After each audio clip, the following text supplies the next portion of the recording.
even with greater fervor, he said, if I had all the wine in the world, I'd throw it in the river. And almost at the top of his lungs, he said, if I had all the whiskey in the world, I'd throw it in the river. Well, he sat down, and the choir director stood up. He said, for our closing song, let's sing hymn number 365, Shall We Gather at the River?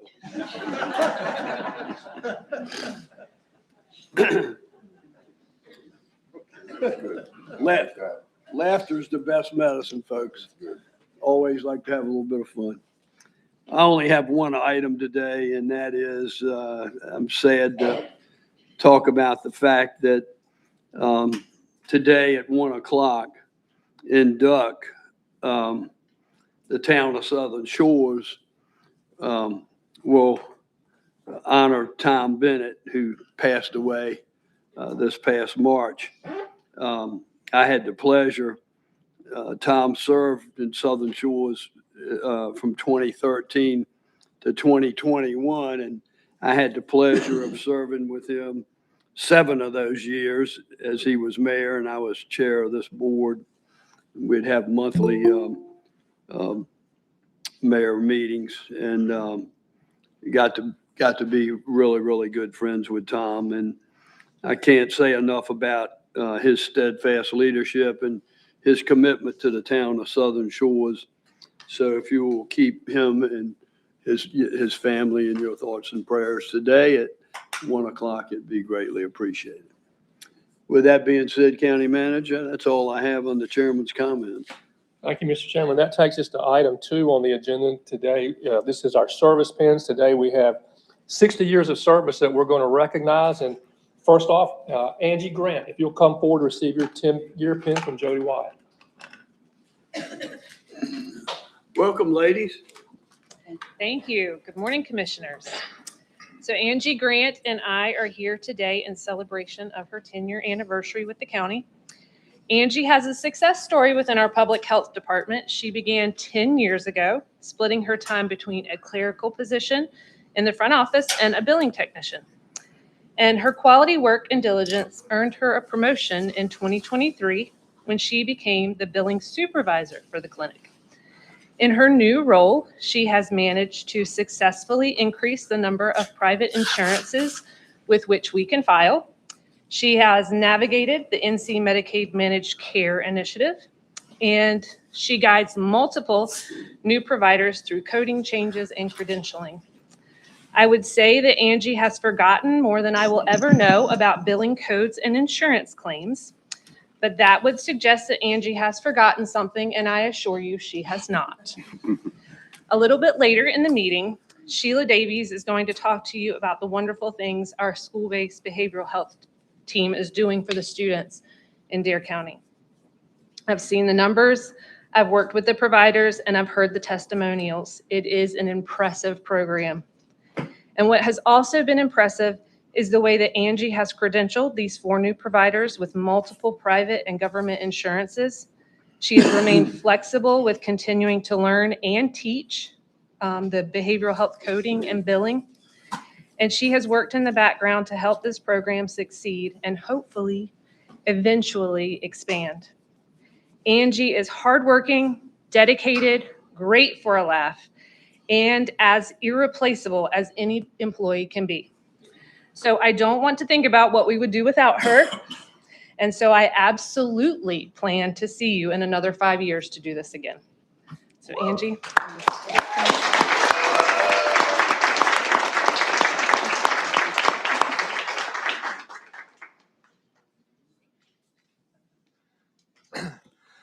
Next, if Troy Coltrane would come forward to receive his 20-year pin from Jeff Derringer.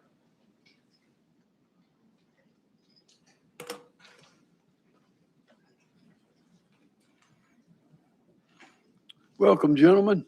Morning, sir. Good morning, Commissioners, Mr. Chairman. It's always an honor to be up here with a friend.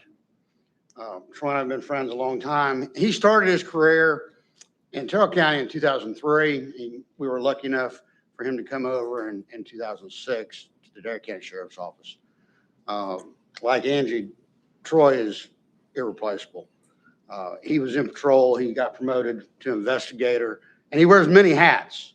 One of the most important hats he wears is processing our fingerprints for crimes and handling our evidence room and all the property, which is a monumental task that he handles perfectly every day that he comes. Troy's one of these employees to where you can ask them to do something, you know it's done, you don't have to check behind them, and it's done correctly. And he comes to me, never complains, never has a harsh word to say about anybody, shows up to work before he's supposed to be here every day and stays late every day to make sure the job's done before he goes home. I can't tell you how much I appreciate Troy, and I love him. Love you too, brother. Thank you.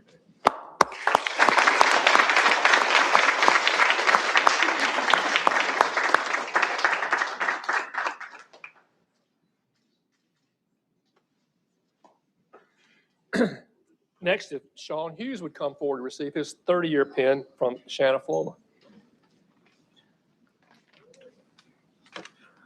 Welcome this morning. Good morning. It is my pleasure to introduce Fleet Maintenance Superintendent Sean Hughes and to present a pin to him today. Sean was born and raised in Dare County and spent a majority of his early years in Stumpy Point. He demonstrated a love for fixing things. Anything with a motor, Sean wanted to tinker with it. His grandfather owned a shop, and this is where Sean spent his days learning all he could about auto mechanics. Dare County was fortunate to hire him in 1996, and he has proved invaluable to Public Works and to the county. I like to call Sean the triple threat. He can diagnose problems, fix the problems, and is also an excellent computer technician. We continuously rely on him to resolve complex issues that inevitably arise due to the broad nature of the work we do. The county maintains over 700 fleet vehicles, including but not limited to huge diesel trucks, passenger vehicles, as well as ambulances and sheriff's vehicles. It is in the area of emergency vehicles that Sean excels and provides excellent customer service. Chief Collins states he fully understands the unique demand of a 24/7 emergency services fleet, and he has built a strong working relationship with our department that reflects his dedication not only to fleet operations, but also to the personnel who rely on those emergency vehicles every day. Chief Deputy Derringer states, I have called on Sean several times over the years when he's off work to help the sheriff's office with a broken down vehicle, and he was always willing to do whatever was needed to accomplish the task. I think that although Sean is extremely talented and hardworking, his greatest strength is his easygoing personality and willingness to help anyone. I am very fortunate and blessed to call him friend. So on behalf of Dare County Public Works and all your guys, congratulations on 30 years of service.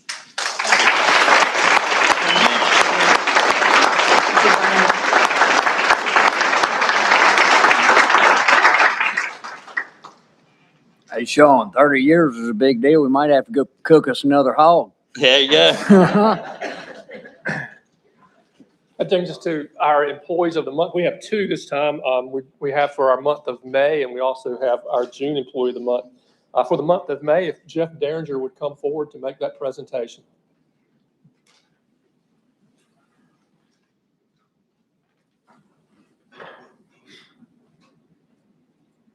Good morning again. Yes, sir. Welcome back, sir. Thank you, gentlemen. Where'd my guy go?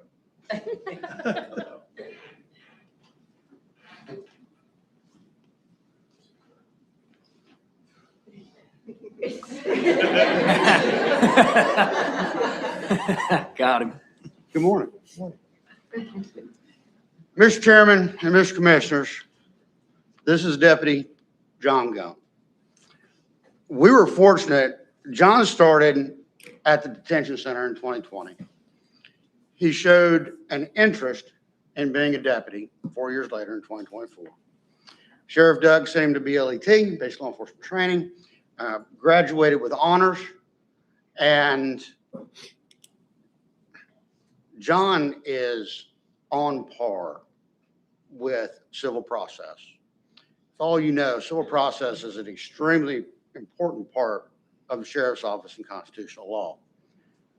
John knows, even though he's only been since 2024 in his position, he checks them every morning.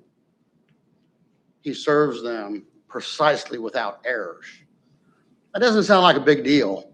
It's a big deal to the sheriffs and the sheriff's office because an error can affect the public greatly. Read you a little bit here from the submission. Deputy Gump is the most independent deputy on shift. Deputy Gump is given a task and completes it without hesitation. One of the responsibilities Deputy Gump has been given is to maintain the civil process for the Collington District. Deputy Gump, during every shift, attempts to complete and completes and returns on time and accurate. But his best attribute is him being an older deputy that has the experience. He acts like a father. He acts like the friend to the younger deputies. He always assists when needed. When John switched over and we're sitting in my office, and he's like, man, I'm excited. I always wanted to be a deputy. I always wanted to do this. And I said, having the enthusiasm is rare when it comes to going into a new job, even though it's still within the sheriff's office. But his drive is extremely high. Every single morning, John's early. And I don't mean just like a few minutes. I mean like an hour. It is my honor to present him from his peers and the county with the Employee of the Month.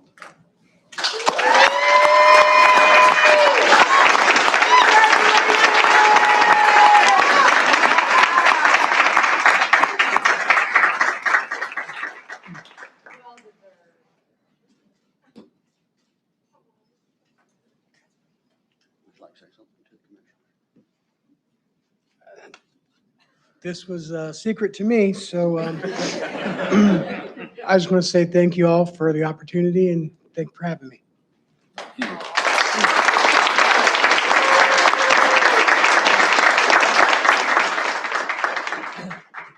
And our Employee of the Month for June will be presented by David Safel.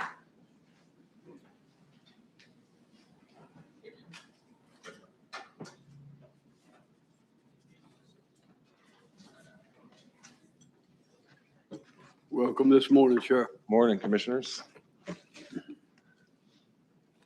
Liz.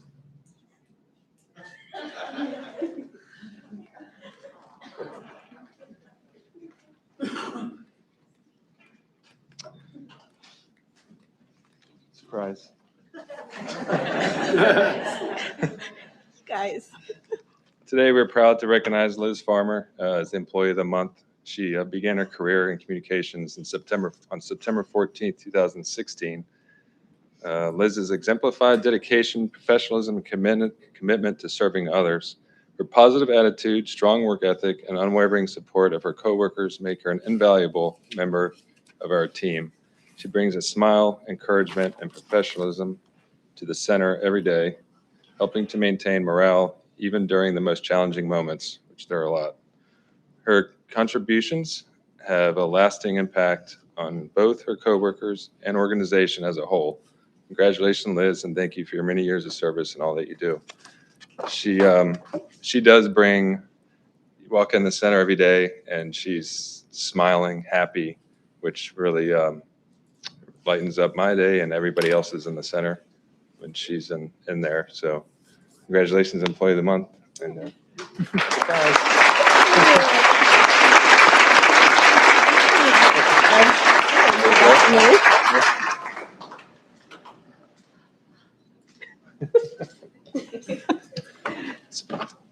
This was a big surprise, so thank you. I thought I was here for one of my best friends to get it, and that's how they got me here. So, I don't know. Thank you. All right, thank you. Thank you.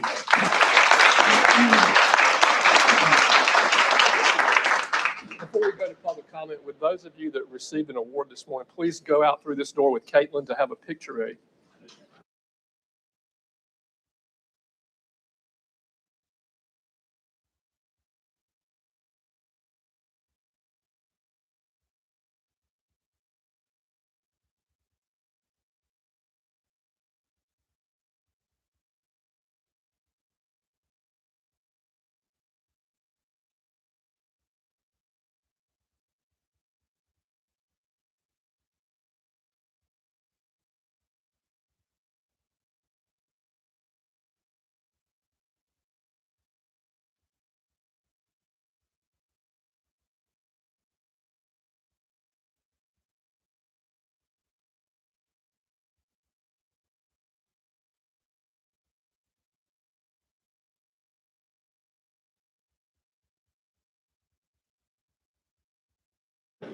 Yeah. Ladies and gentlemen, now's the time that's been set aside for public comment. If you have public comment this morning, raise your hand. I'll recognize you. When I do, please come to the podium, state your name and where you're from.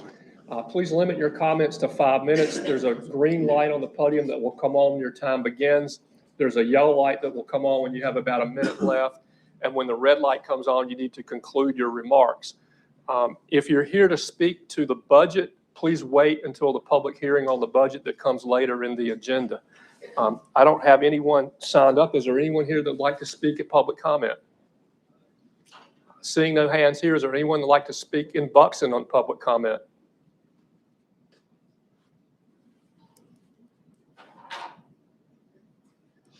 Matt, we don't have any sound.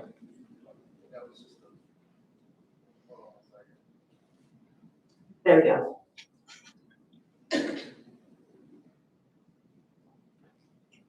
Hello, my name is Wes Lassiter. I'm a longtime resident of Hatteras Island and the Outer Banks.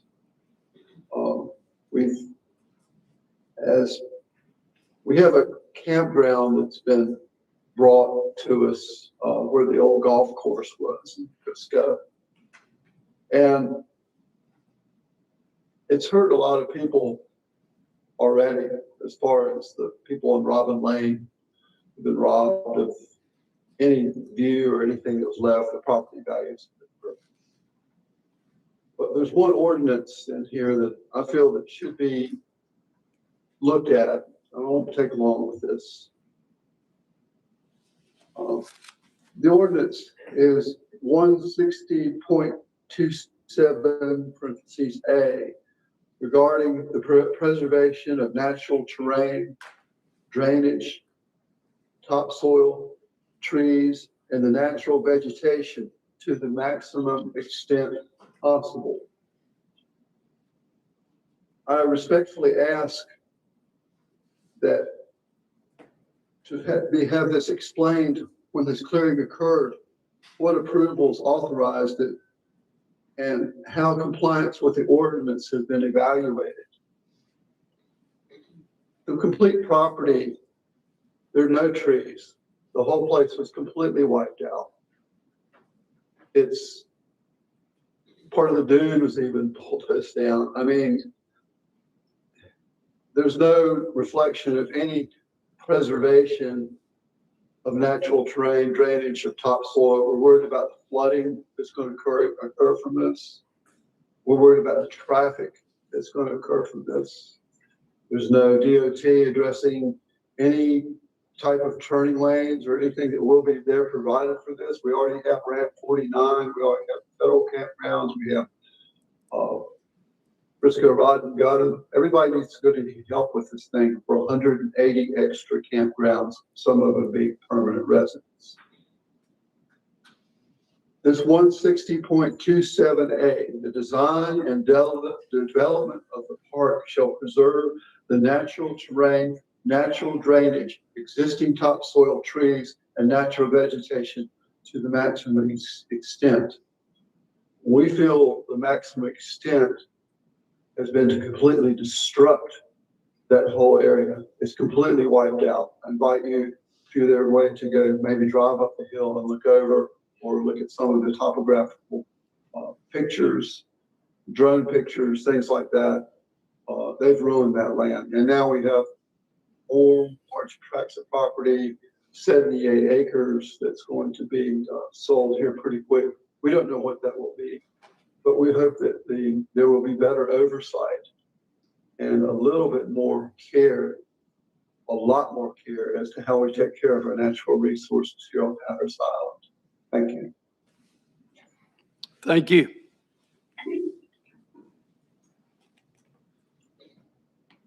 Our next speaker is Victoria Phelps.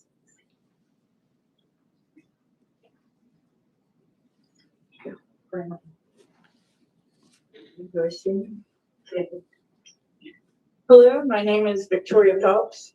I live on Robin Lane. My husband is a longtime resident. His family was here a long time ago, so we've been here off and on, but we are now residents on Robin Lane. We have watched this devastation that they have ripped everything down, and I'm just in support with the gentleman that just spoke.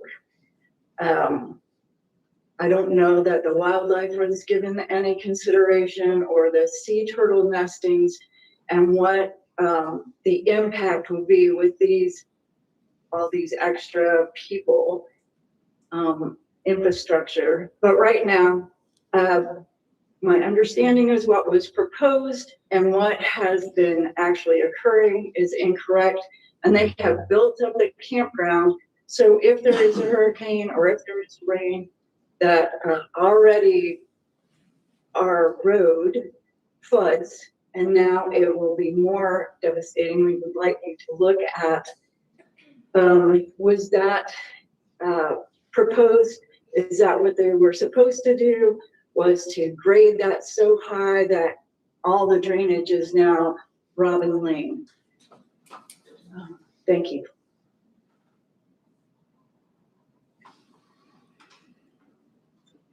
Our next speaker is Joni Jackson.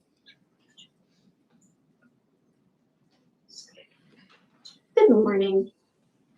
Everything they just said was what I was going to say, so I'm not going to hold everybody up, except to say I've really enjoyed 50 years looking out my back door at this gorgeous nature preserve almost that was the golf course, and we have all these animals walking around and just living their life. But when the two ponds that were there, they just closed them down, just pushed dirt down. I don't know where the turtles went. I don't know where the fish went. I don't know. So it's very devastating to see every tree was pulled up, all the grass, all the sea oats, just to watch it. And one of the guys said, we're just going to level it like the Sahara Desert. And that's what they did. So they were true to form. But I'm so worried about flooding, because now they're up there, and then I live on Robin Lane, and my backyard is this big now, which is my backyard. And I'm not asking for a bigger backyard. I didn't mean that. But I'm just worried about the flooding, because my neighbors beside me for a while, every time it rained a whole lot, they really had a flooding issue. But now, I don't know what's going to become of us, because it's very scary. So thank you for what they said before me, because I agree with them. I am so glad to be a part of you two and your speaking, and thank you very much.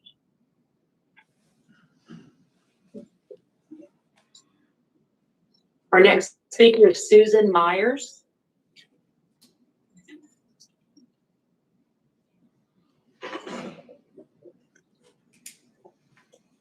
Good morning.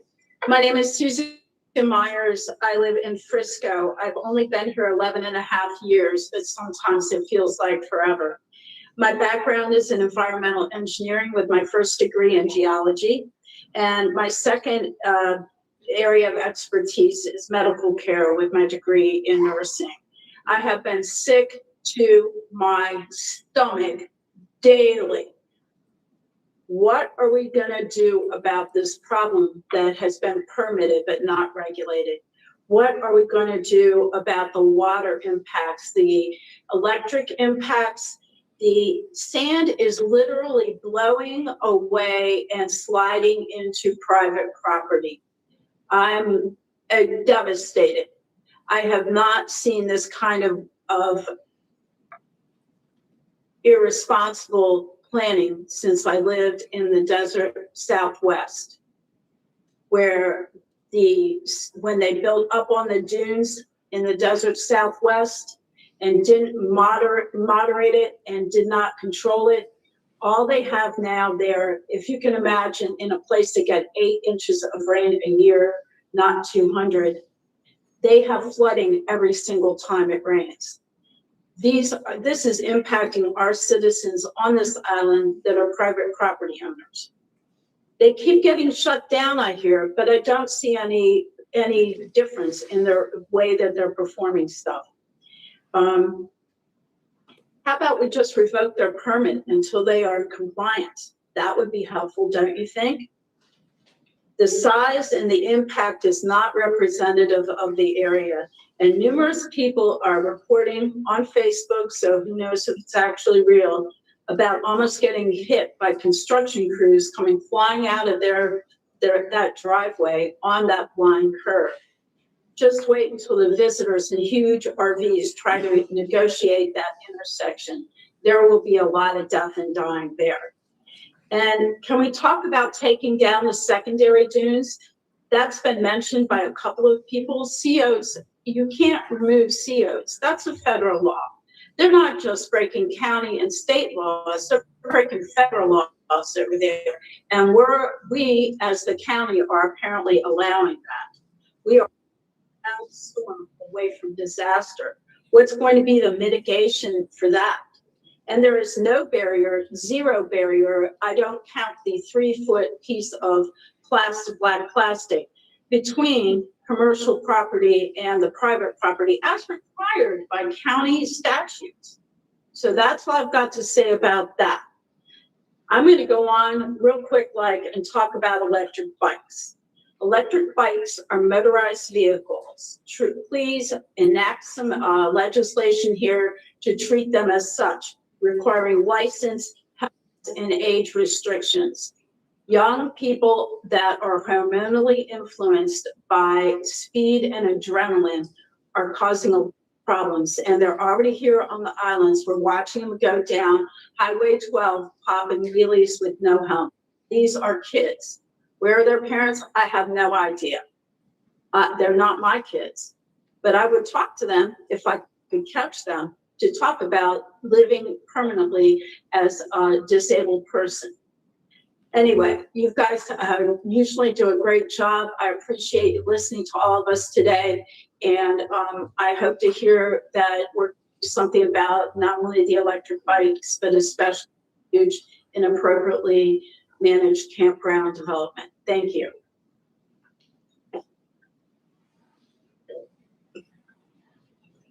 No further comment from Buxton.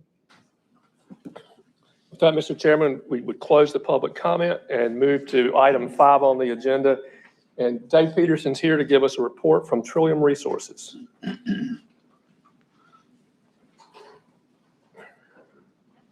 Good morning, everybody. Good morning, Chairman. Thank you for having me. Excuse me. Before I get started, I just want to first thank Commissioner Ross and Wally Overman, who serve on our Regional Advisory Board and Governing Board for Wally. So I'm going to go through this presentation. So Trillium Health Resources, one of our missions is transforming lives and building community well-being through partnerships and proven solutions. Keep in mind, Trillium does not provide the mental health, developmental disabilities, and substance use services themselves, but we contract out with thousands of agencies that do that. So we want to make sure, our biggest attempt is to making sure that there's access to those services. I've been in front of you for many, many years.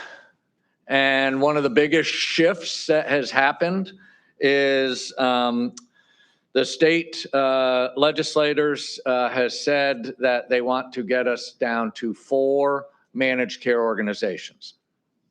I started when there was 41 of us, and now there's 4 officially today. But as you see on this map, just last week, 2 of the agencies, VIA and Partners, they are going to merge October 1. So we're going down to 3. Right now, today, we're 46 counties. We're the largest managed care organization, okay? It was interesting when the state said they wanted us down to 4 and there were 6 of us left. The state said, here's how we're going to divide you up. They gave the other managed care organizations 1 county each, and they gave Trillium 18 counties. So obviously we're doing something right with people. Yes, Commissioner. Real quick, Dave, I should have asked this on the Trillium meeting. On the map, if we go back to the map, Mecklenburg County is kind of an outlier detached from the other. And again, I should have seen it and asked, do you know the reason that it is a separate? Yep. Okay. Yeah, so yeah, there it is. Before the secretary decided we're going down to 4, Mecklenburg County had a choice, and this was years back. They had a choice to choose which managed care organization they wanted to go to. Alliance manages Wake County. And if you think about that comparison, Wake and Mecklenburg, the 2 largest counties in the state, they said, okay, if Alliance can manage Wake, then Alliance can manage Mecklenburg. That's the reason. Thanks, Dave. Yep. So you'll see our map right now from Greensboro all the way out to you all. We cover those 46 counties. What I also want to make sure is that we see and we're implementing for many, many years the local regional connection. I oversee the North Central region, the group in the purple, going from Nash County all the way out to Hyde and Dare. And so we have regional advisory boards. We have 5 consumer and family advisory committees. We have a governing board that Wally sits on, regional vice presidents, and we'd have active stakeholder engagement. Just like I was out here 2 weeks ago in a meeting. Those are the types of meetings addressing the mental health and substance use issues for Dare County. So we want to stay engaged in all aspects of the behavioral health system. So for Dare County, we have Commissioner Ross and Wally Overman, myself as the regional vice president, and Tracy Webster, who attends meetings in Dare County on a regular basis here. Okay. Here are some of the numbers now for fiscal year 24-25. A total of 103,556 individuals were served. And then it breaks it down into different disability groups. You'll see the 76,000 with a diagnosis of mental health, 19,000 with intellectual and developmental disabilities, and then almost 26,000 for substance use. That is over our 46 counties. You'll also see the dollars spent on that, and that's a lot of money because several years ago in 2021, the state said, Trillium, you're only going to be managing the very high-risk individuals with these disabilities, not the low to moderate risk individuals with maybe just needing outpatient services once a month or maybe doing some med management once a month. These are individuals that are in psychiatric hospitals. These are individuals, some of them unfortunately may live under bridges. Some of them are homeless, the very high need individuals. that we are serving, okay? So with that, we wanted to make sure that that number, if you're mathematicians, never adds up to the total number because several of these individuals are duly diagnosed. Some of them have both mental health and substance use issues, okay? So for Dare County, we have served 676 total members. And then there's the breakdown again between the mental health, developmental disabilities, and substance use. And then I have that statement in there about the dually diagnosed individuals. I'll get to another slide because there's a lot more people in Dare County being served than this, okay? But that's the Dare County numbers for last fiscal year. I wanted to make sure that I put in here because in December of 2025, the state decided to have one statewide plan to manage all of the foster kids in the state that DSS manages, okay? This was implemented in December of 2025. So now it's under the Healthy Blue Cross managing that across the state. Okay? So we hear a lot of stories about the foster kids. We no longer oversee that population, which we have been for decades and decades. Okay? I just want to point out, we oppose this idea of sweeping it all into one central oversight, believing that local oversight and control or observation management was better. That did not prevail. Thank you, Commissioner. So now let me break down the difference in the individual health plans. So in 2021, so we, Trillium, are the tailored plan. So the 92,368 individuals served and the Medicaid direct population, we serve a portion of those individuals. But the reason why I put this slide in front of you is to see how many individuals the other insurance companies now manage, because in 2021, the state moved all the low to moderate risk individuals over to these 5 other agencies: Healthy Blue, United, WellCare, AmeriHealth, and Carolina Complete Health. I want to get to this next slide, which then gives you your Dare County breakdown. Dave, real quick, Yep. if you would revisit the definition of a tailored plan and a standard plan for some that may not know the difference. Good question. So in about 2018, I started telling you that the legislators were moving in this direction. It was implemented in 2021. And what was implemented was they put it out for bid that they would take all the low to moderate risk individuals, okay, and move them under these insurance companies. And those are called, they basically are, you know, the standard plans. Okay, that's what's called the standard plan. So Blue Cross is called a standard plan. United is called a standard plan. Okay. They then called us, the other managed care organizations that were managing the very high risk individuals, tailored plans. Okay. So that's the difference. They manage the low to moderate risk. We manage the high risk individuals. Okay. So with this breakdown, you'll see in here how many individuals those private insurance companies are managing in Dare County. All right. I've always encouraged, I've been out here 12 or 13 years in front of you all. Okay. I'll encourage you again, you really do need to get to know these other insurance companies because they're managing a lot of the people in your county. Okay, a lot of the people. I wanted to just briefly go over some of the project updates. We are doing summits and reentry. We did a reentry simulation here in Dare County this past year. Chest Health is an app where people can get on to access mental health services.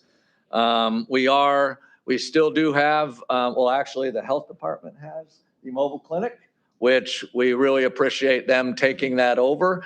And I'm seeing the reports on that, and they're doing a phenomenal job with that.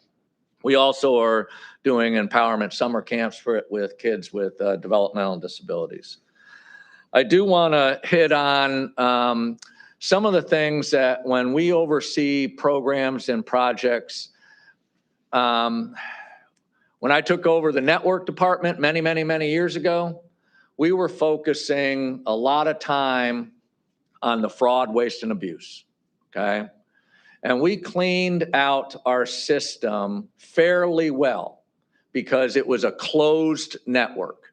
In other words, if Dave wanted to come in and start a new program or a new service, we would assess whether we needed it or not and then open it up, okay, if we needed it. If we didn't need it, it was closed. That reduced a lot of the fraud, okay? There is still fraud happening, but nowhere near as much. That being said, when we are seeing a misuse of funds, okay, we are trying to make sure that that gets addressed locally. And if it's bigger than just us, then we bump that up to the state, okay? And the state has a system, and they are reviewing any mismanagement of funds as we speak, okay? So we do have a compliance office at Trillium, and when we see that, we try to address it. I was part of one of the largest fraud cases in 2008 when I worked in Wake County. And that was when the state realized we need to close the network. I'll do a side note. The state has decided to open the network back up again. Wait, what? Okay. Yeah, not completely, but they have decided to open the network back up. Okay. Because I think because of the physical health pieces that they want access to care for physical health. If you look at those standard plans, they have an open network, okay? And they wanted us managed care organizations to also have an open network. It's not for all services though, Commissioner, okay? Not for all, but for the few. And we've argued that 2008 fraud case and said, you need to be really careful if we're gonna be required to have an open network, how many other folks can come in, okay? Yeah. You and I spoke about this, which decision puzzled me greatly with all of the news coverage of the abuse of these plans where people really need funds, be it families in need, children in need, learning centers, et cetera. And we've now opted to open that network, which could revisit the kind of problem you experienced in 2008. Yes. And the answer was, we're going to do it anyway. Yep. Okay. Yep. All right. Let me hit on just a couple of projects that we're doing. The substance abuse prevention projects. We really are trying to get in front of the substance use issues. Many of you are familiar with Sold Out Youth in Dare County. We also are doing Post Center, which is doing some education for the school systems. But probably by the end of this month or the beginning of July, we'll be reaching out to you all to distribute your Narcan kits for Dare County that we do every year. And I started that probably 10, 12 years ago. Okay. Really important to get those out into the community. And then this last slide is just our phone numbers to accessing services. We have behavioral health licensed clinicians 24/7, but we want to make sure people have access because that's one of our biggest issues. We do not want folks to go into the emergency department. We do not want folks to be arrested and in jail. We need them to be quicker access to services and supports. And so That's why we have crisis chat. We have a variety of different ways that people can get into services. Okay. I want to end with a thank you. First, I've been in front of you all for, I don't know, 12, 13 years now. A special thanks to Commissioner Ross and Wally Overman, who have served on our board. I will also say, and talking a few times, not on a regular basis with Bobby, he knows our system. And I remember a conversation several years ago that you were predicting that we'd get down to about 3 or 4 managed care organizations. And that's come to fruition. So his knowledge of the system is really helpful for us to be able to build that relationship. You have really super strong leadership with Sheila and Chuck, and getting to sit in on some meetings. I will say, you all are always trying to thrive to be better, which is phenomenal. Keep in mind all the great things that you currently are doing too at Dare County. I always appreciate people with lived experience sitting in very powerful positions in Dare County. That's a true sign of where Dare County is, okay? And that's always been, I've looked up that for many years. So this is my last time in front of you. I'm getting ready to retire. Some of you know Sean Kenny, who was our DSS leadership at Trillium. He is moving into the regional vice president position. And so next year, and I hope you will see him before next year, but he will be in front of you doing these presentations. So thank you all. Any questions? Well, Dave, excuse me, go ahead, Irvin. I've got a question. I just wanted to thank you for the years of that we worked together, and you've done an outstanding job. We're going to miss you, and thank you very much. Thank you, Irvin. Appreciate it. Dave, I want to say the same thing. Thank you for all you've done, and appreciate working with you and just sharing your experience. But there's one slide in here that just blows my mind. The Trillium Health Resources members served 103,000, and 63% is mental health. Mm-hmm. That literally blows my mind. Go to the Dare County slide. I know. 20% of our population is on that slide. Well, I 20%. hadn't finished what I was saying, but that was certainly the next part of that. Is mental health in this country is out of control. What in God's name can be done, if any, to improve those numbers? Yeah. So this is a Dave Peterson comment. Okay. I will say that after COVID, we're seeing more and more people that have stressed significantly from that. Okay. So that had a large impact. I do know that back in the day, I'll just say for my generation, we never talked about it. We never talked about it when it was right in front of us. And now the more people are talking about it, the more willing they are to say something and go do something about it. Thus the increase in people going to access services. 20% of our county was listed on that slide. Yep. And that's about average. That is about average. And when you say 20%, keep in mind, some people may just need a medication. And I should qualify. That was listing standard and tailored plan participants all, not just the high need group in Trillium. Thank you. Yep. So Commissioner Woodard, your point is a really good one.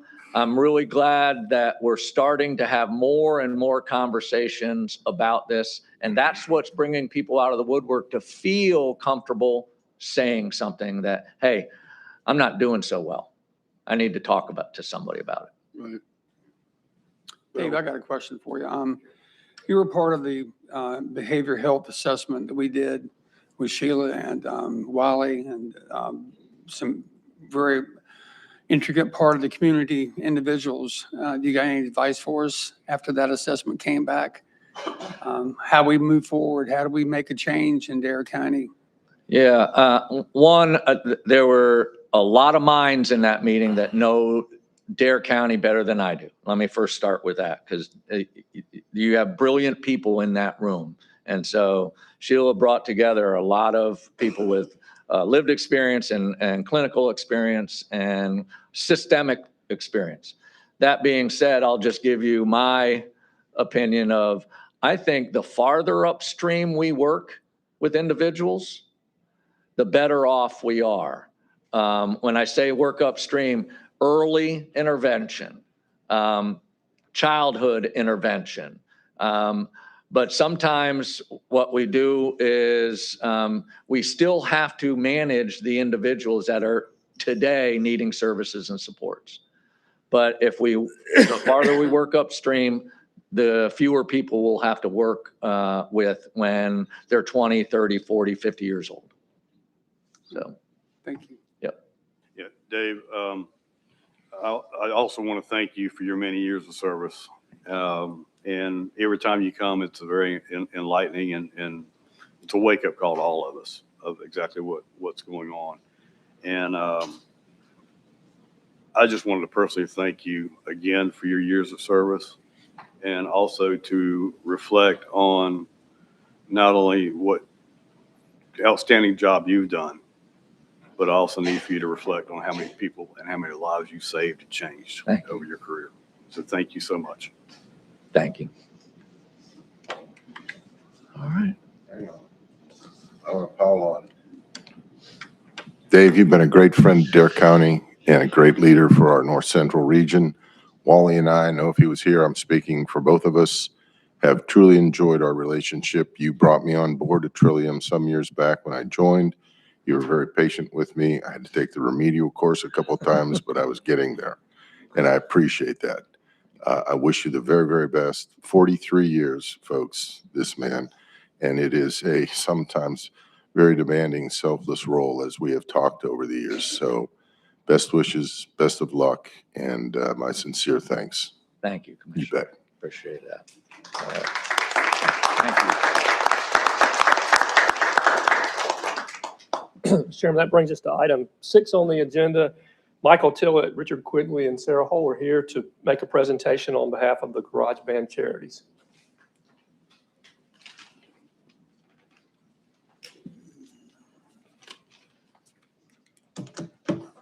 Welcome this morning. Good morning, Commissioners. Here we go. Chairman. We can talk about fun a little bit.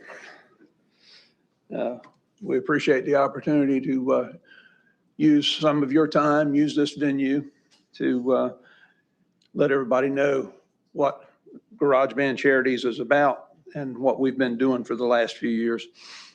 We are, of course, are the ones that are responsible for the OBX Rod and Custom Festival that brings all the loud cars to the beach. We're very glad we got that this year, folks. So good job. Thank you. Thank you. That was the sound of charity, as I keep saying. We've been blessed to be able to do something like this that we have a passion for, and that at the same time gives back to the community. And it's always the three of us that show up here at the podium, but we've got so many volunteers that just show up. Mary Ellen, she showed up in parked cars for us. I mean, that's hands-on there. It's fun. And when you're done, you step back and say, wow, we did that, you know? So our attendance this year, our registration for a number of cars,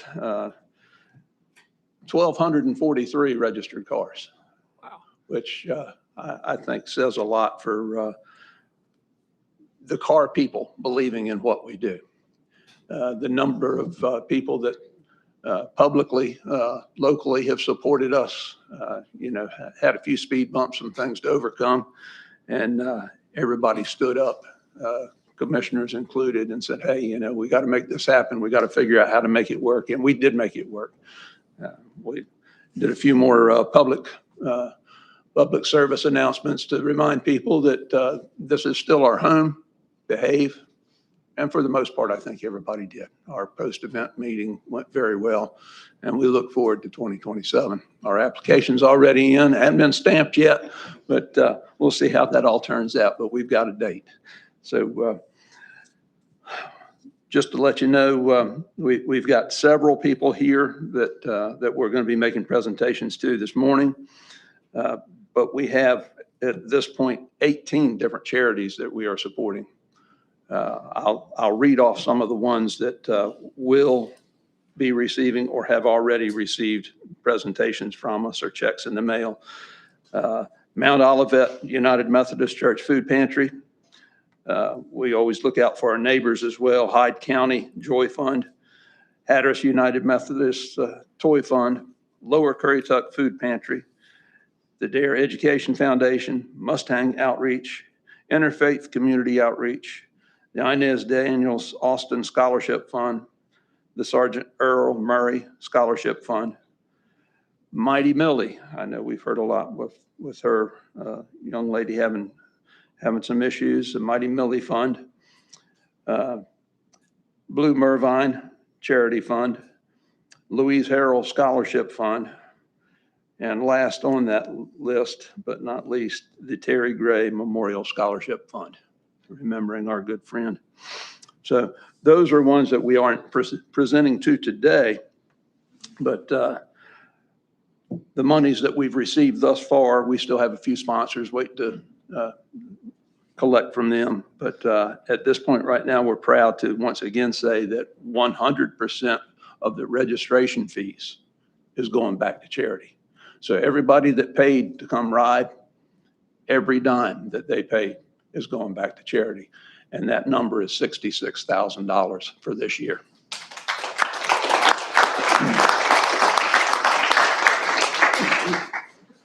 We do still have more coming down the pipe, and we'll give you a total number at the end of the season when all the dust is settled and we make sure all our bills are paid and everybody's paid us. But at this point, our 8-year total is $315,000. 8 years, 315. Yes. Wow. So we're very proud to have that. One of the things that we changed this year, we moved our trailer parking off of the beach over to Mandio to the airport, which enabled us to remove some of the noise with people coming in and parking late at night and all, which that worked out well for us. And we actually had a poster with QR code at the gate at the airport where they allowed us to park the trailers. And it was an honor system. If you want to donate, click the QR code and donate for parking your trailer. We didn't charge anybody, but it was up to them if they wanted. And we actually, just random donations, collected $890 for parking at the airport. So we just felt that, you know, we try and promote children's education, children's health, and the Airport Museum provides educational value. And so at this time, we would like for Stacy and Irvin to accept a check from us. Come on, Irvin. Come on down, Irvin. For the Airport Museum, a check for $1,000.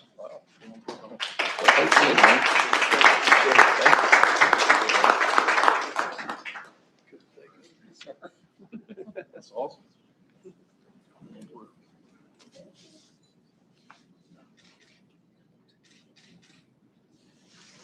Thank you.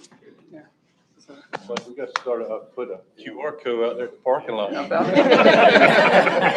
QR code on my truck. Yeah, I know, right? And next is donation to the Wave Function Project. And I'll let Alex come up, please.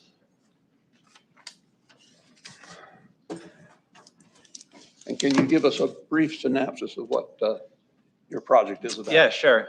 So it's a brand new venture, and what we're doing is working to provide right here in Dare County at the Parks and Rec building in Kill Devil Hills, a free summer camp for kids with developmental disabilities and young adults as well. You know, in North Carolina, you can attend public school up until you're age 22. So that's our cap for our age range. And these guys have very generously decided to help us get our project going and off the ground. And so it's, you know, free to families, free to enroll.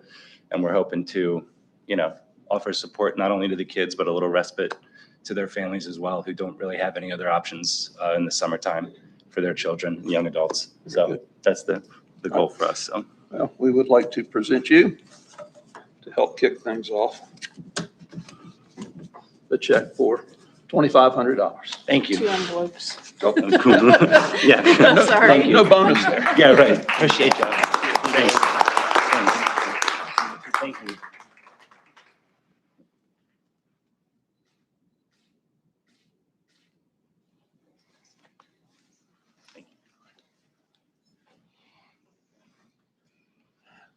Michael, you going to talk today? No, you're doing a good job. I would just like to thank all the support that y'all have given us over the last 8 years. Everybody in the county, our sponsors, our family, friends that's helped, everybody that's came out to help with this event.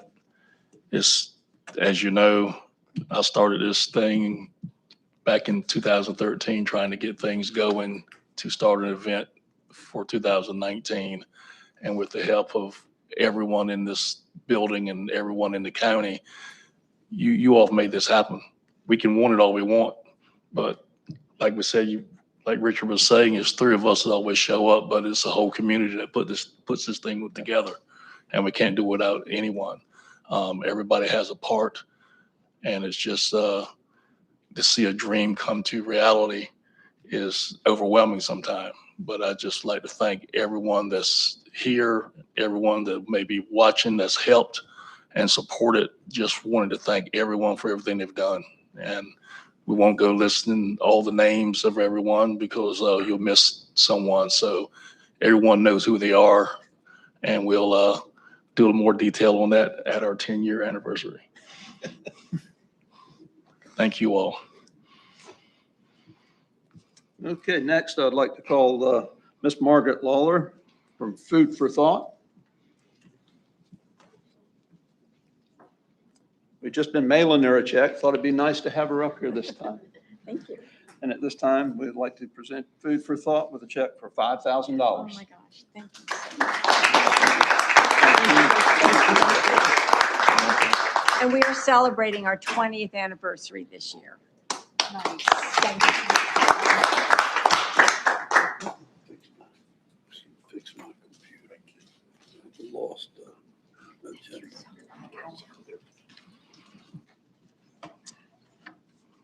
I'll let you do this one, Michael. Okay. Wow.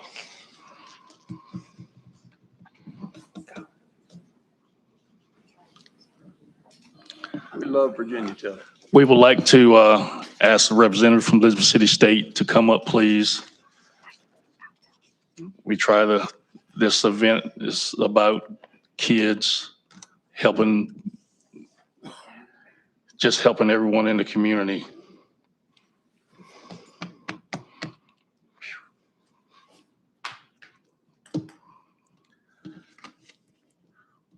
If, everyone that knew my mom,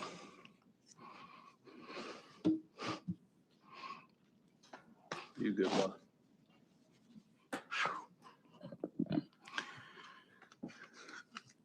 you all know this is what she was all about, taking care of the kids.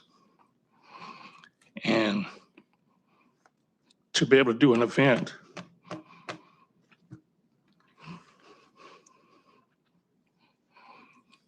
can't even get it out. But to be able to do an event that represents what she stood for is overwhelming, as you see. And like I said before, we can't do it without all of you all. And, I've seen her many times up there saying, what about the kids? Y'all agree? What about the kids? So we would like to call a representative for Elizabeth City State up to accept this $8,000 donation to Elizabeth City State Virginia Tiller Endowment Fund on behalf of Garage Band Charities. We would like to present you with this check.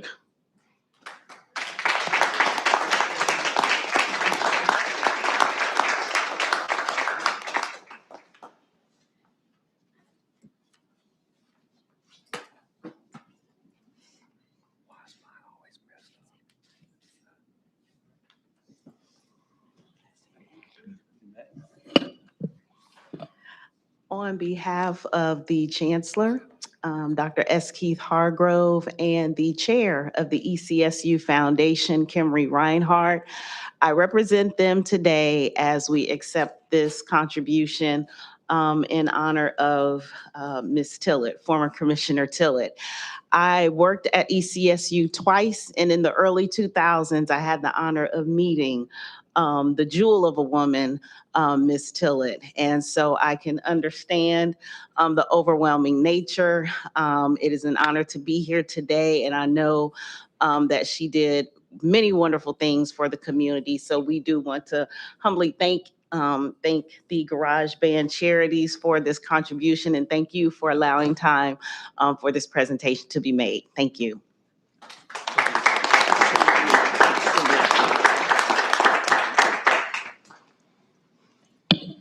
The sound of giving back. That's what all the noise is about. Yeah, this is a really fun part. You enjoy this. It's what we work for. So our last presentation is a charity that we have had from day one because we believe in what they do. Children and Youth Partnership.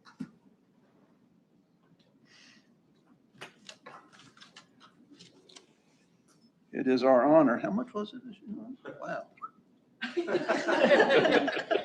It is our honor to present you with a check for $30,000.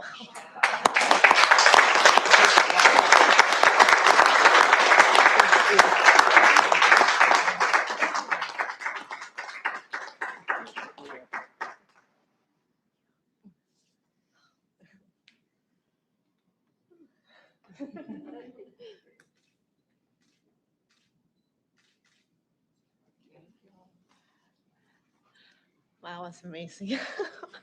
Speechless. I just want to say thank you so much for your continued support of the programs that we offer to the families and children in our community.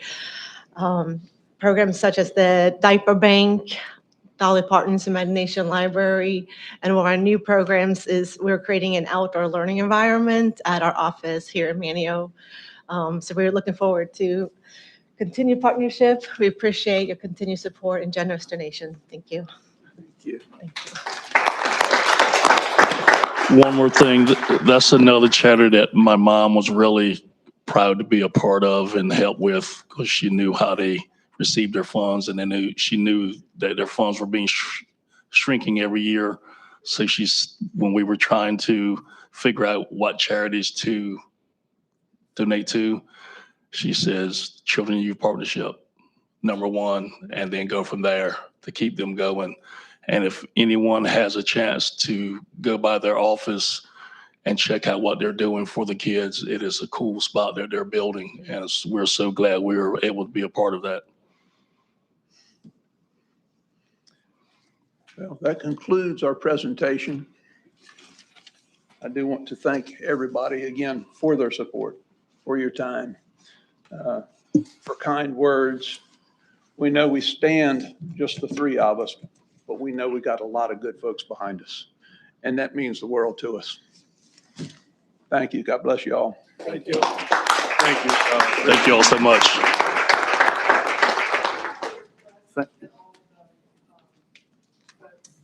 If we can get everybody outside for one big picture.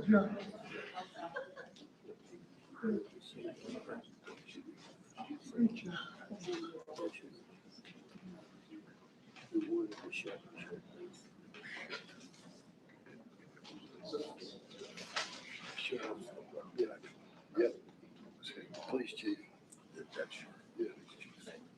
Jim, that brings us to item 7 on the agenda. As you all know, several months ago, we engaged Grib Beating Consulting to help us come up with a plan for improvements to Highway 12 to solve some of our hotspot problems. Jim Trogdon's here today to give us an update on that project and the work that they've been doing over the last few months. Jim? Yes, sir. Thank you. Well, first, thanks to the Board of Commission for the opportunity to serve you in this important issue. On behalf of Greer Brady and myself, I wanted to first remind you a little bit about why we're doing this project, but then also talk about where we are in the process, and then more importantly, where we're going over the next 3 to 4 months. So a little history. I won't bore you with too much, but I can tell you my first involvement with NC-12 was in 2005 in the spring when Senator Bass Knight came in, asked me to come in on a Friday and say, I want you to read this EIS and give me your assessment by Monday morning. I said, yes, sir. He handed me 8,000 pages in which I read every word of it over the weekend. And that started my involvement on NC-12, and I've been involved with everything from the Bonner to Bass Knight Bridge, what I call the modular, but everyone else is known as the Lego Bridge, the Etheridge Bridge, and the Jug Handle Bridge, along with every other hurricane from Fran through, gosh, I think I missed Matthew in the state responding to. So lots of experience on NC-12 and I think a deep knowledge of its importance in the community. So the left side of this slide, I won't bore you with why it's important. I mean, you guys on the board know exactly what NC-12 means to Dare County and the economy. But the goal was, what can we do in the interim to help solve some of these challenges? And so our goal on this project was, can we do something while, and the NC-12 task force has done a great job of identifying what are the long-term solutions, and they're working with DOT to get those programmed.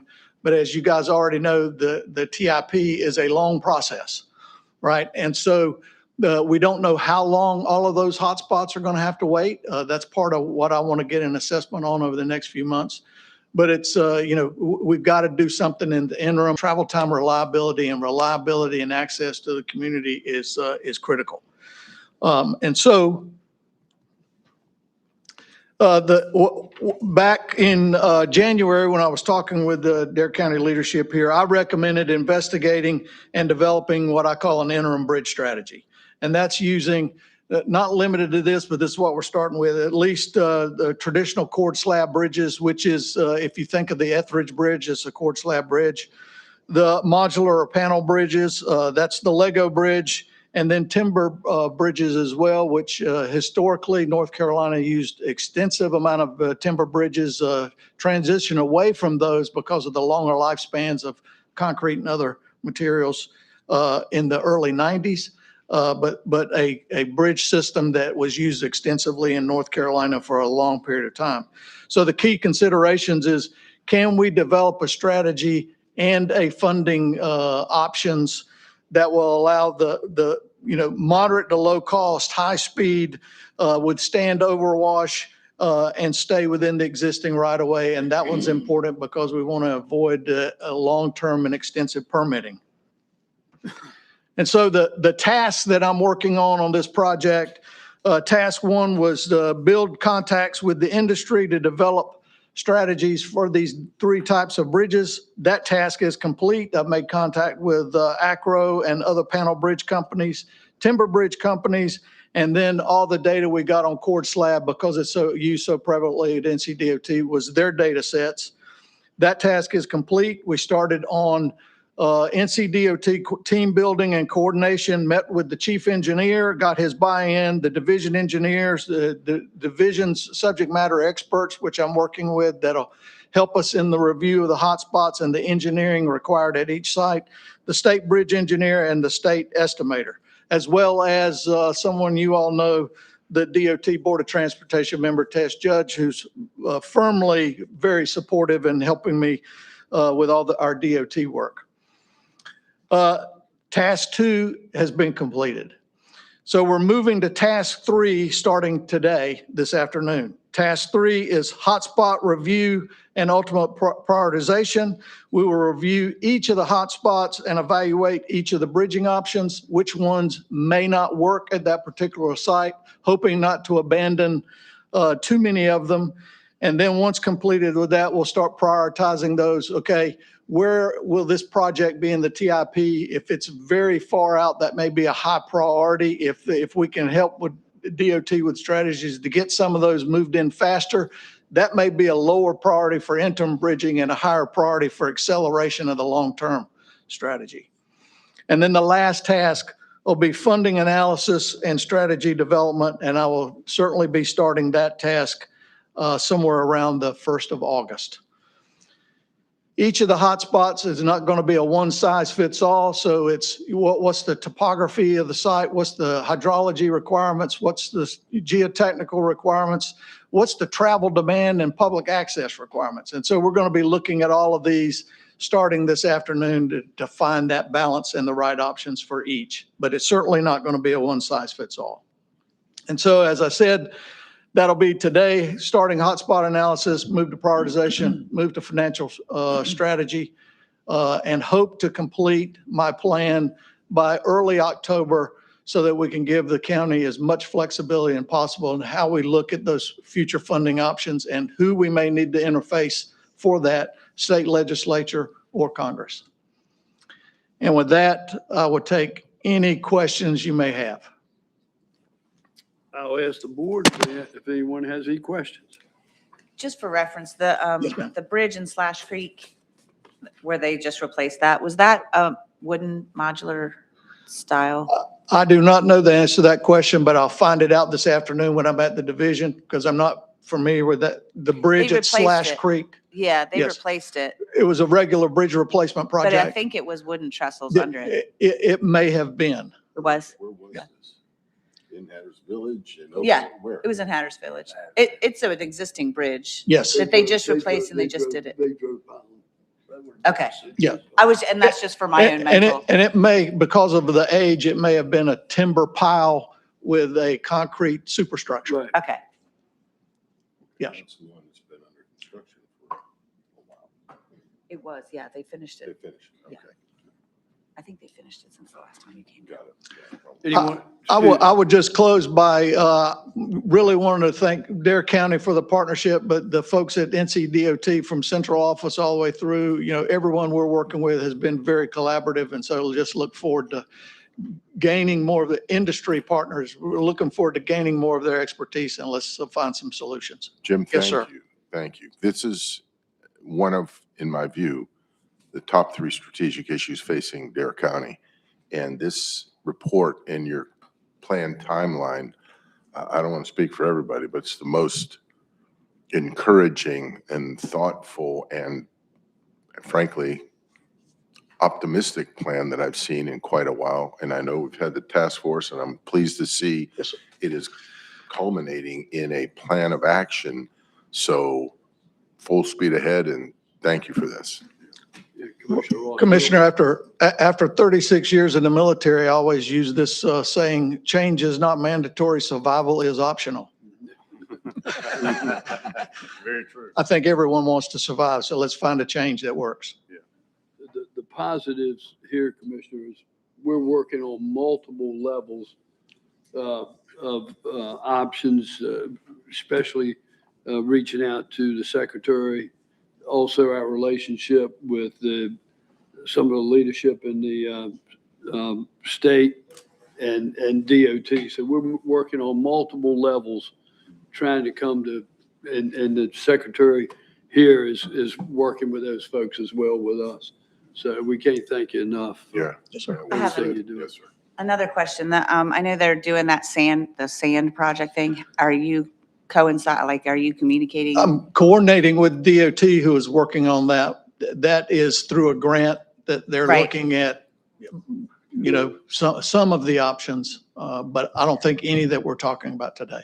Okay, but you're still going to be looking on options for Yes. that too, regardless of what they come. Yeah, because what I see is what we come up with will ultimately be able to nest with the task force recommendations and the recommendations out of the same plan. So you may be able to put them all Yeah. together. Great.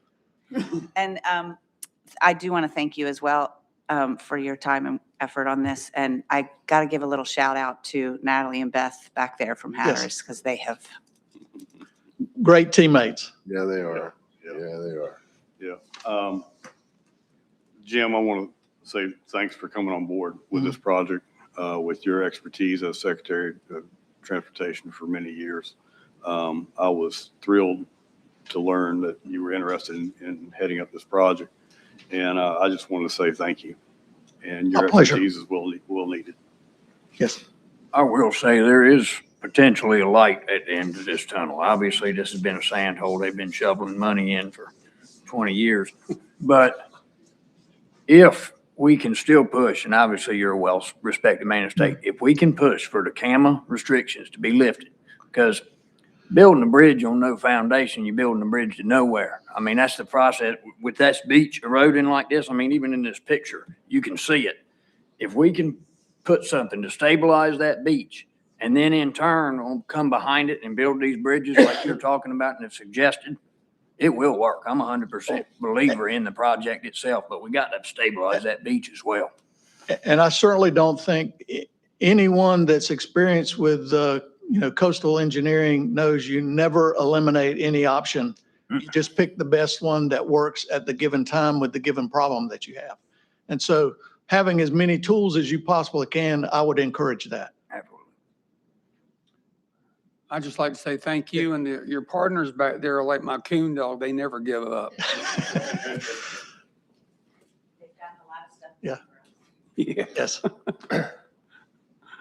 All right, anyone else? Thank you, Mr. Secretary. We appreciate it. Chairman, that brings us to item 8 on the agenda. This is a proclamation for World Elder Abuse Awareness Day. And with your permission, I'll read that proclamation. Yes, sir, please. Whereas older adults deserve to be treated with respect and dignity to enable them to serve as leaders, mentors, volunteers, and vital participating members of our communities. And whereas in 2006, the International Network for the Prevention of Elder Abuse, in support of the United Nations International Plan of Action, proclaimed a day to recognize the significance of elder abuse as a public health and human rights issue. And whereas 2026 marks the 20th annual World Elder Abuse Awareness Day, its recognition will promote a better understanding of abuse and neglect of older adults. And whereas the National Center on Elder Abuse, the NCEA, the Albemarle Commission Area Agency on Aging, Dare County Department of Health and Human Services, and Dare County recognize the importance of taking action to raise awareness, prevent, and address elder abuse. And whereas as our population lives longer, we are presented with an opportunity to think about our collective needs and future as a nation. And whereas ageism and social isolation are major causes of elder abuse in the United States, and whereas recognizing that it is up to all of us to ensure that proper social structures exist so that people can retain community and societal connections, reducing the likelihood of abuse. And whereas preventing abuse of older adults through maintaining and improving social supports like senior centers, human services, and transportation will allow everyone to continue to live as independently as possible and contribute to the life and to the vibrancy of our communities. And whereas where there is justice, there can be no abuse. Therefore, NCEA urges all people to restore justice by honoring older adults. Whereas, join us in our engaging and empowering movement, putting an end to elder abuse. Therefore, the Dare County Commissioners proclaim June 15th, 2026 as World Elder Abuse Awareness Day in Dare County, and encourage all of our communities to recognize and celebrate older adults and their ongoing contributions to the success and vitality of our country. This is the 9th day of June, 2026. Motion to approve. Motion on the floor by Commissioner Bateman to approve the resolution as presented. Is there a second? Seconded by Commissioner Balance. Any further discussion? Hearing none, those in favor signify by saying aye. Aye. Opposed, like sign. Motion carries unanimous. Next is the Dare County Health and Human Services Public Health Opioid Settlement Funds Resolution and Budget Amendment for fiscal year 2027. And Sheila Davis is here for that. Good morning, Sheila. Good morning. Last month, Wally Overman and I came before you and presented the recommendations from the Saving Lives Task Force for the upcoming fiscal year spending plan for the opioid settlement dollars. You all received that presentation. We asked for feedback. You all were in agreement with the recommendations for spending. So today I'm just back before you to finalize that based on the requirements of the funding, which includes adopting a budget amendment for the expenditures as well as the opioid settlement fund resolution. Would you like for me to read the resolution? It's rather long. Summarize. Yeah, for us, can you, Sheila. but yeah. Absolutely. So it's required that we spell out the different ways the funding is going to be utilized and then put it in a resolution that meets the state's requirement for how they're spending or how this funding will be used in particular categories. So after the therefore be it resolved, you will see broken down 1 through 4 on basically the itemization of those priorities and initiatives that are compliant with the state's requirement for how we can legally use the opioid settlement funds. Right. Do you want to do these individually, the budget amendment in the resolution, or you want to do them? I'm going to defer to the county manager on that. I would say do them individually, adopt the resolution, and then approve the budget amendment based on the resolution you just adopted. Okay. All right. So is there a motion to approve the resolution as presented? Yes, so moved. Okay. There's a motion on the floor by Commissioner Ross. Is there a second? Second. Second by Commissioner Bateman. Floor is open for discussion. Hearing none, those in favor signify by saying aye. Aye. Opposed, like sign. Motion carries unanimous on the resolution. Now let's talk about the budget amendment. Sheila, you want to? Yes, sir. So this basically takes what you just approved and then puts it in an amendment format for us to be able to utilize the funds. Motion to approve the budget amendment. Second. Okay, there's a motion on the floor by Commissioner Balance to approve the budget amendment, and it's been seconded by the vice chair. The floor is once again open for discussion. I just want to say that this means so much to the schools to have that extra help in the schools. It was something you guys did before I got on the board, but very, very happy to see that in play. It's made a difference. Any further discussion? Hearing none, those in favor signify by saying aye. Aye. Opposed, like sign. Motion carries unanimous. Thank you, Sheila. Thank you. Chairman, that brings us to item 10 on the agenda. As you know, several meetings ago, we talked about a rule banning the use of kratom or selling kratom in Dare County. As a result of those conversations, the Dare County Health Board adopted some health rules that ban the sale of kratom in Dare County. And then I think at our last meeting, you all asked us to bring that back in ordinance form. And so in that white envelope that you have on your desk is sort of the history of that and is the proposed ordinance and some of that documentation. The action that we're asking for today would be that we set a public hearing at our next board meeting to hear from the public, and then following that public hearing, if you chose to, you could adopt that language as your ordinance that, again, follows the same rules as the health board put in place. I will tell you that you're not required to have a public hearing. This isn't a land use matter. It's a police power matter. But typically, we've had public hearings before we adopted new ordinances, and so we're requesting one here as well. All right, do I have a motion to adopt the public hearing? I presume would be at our July meeting. So move. Is that correct, County Manager? Yes. Yeah. Okay. That's been moved by the Vice Chair. Is there a second? Second. Seconded by Commissioner Burris and Bateman. Any further discussion? Hearing none, those in favor of the motion signify by saying aye. Aye. Opposed, like sign. Motion carries unanimous. And then For item 11, Sheila's still there. She's going to give you an update on the school-based behavioral health services.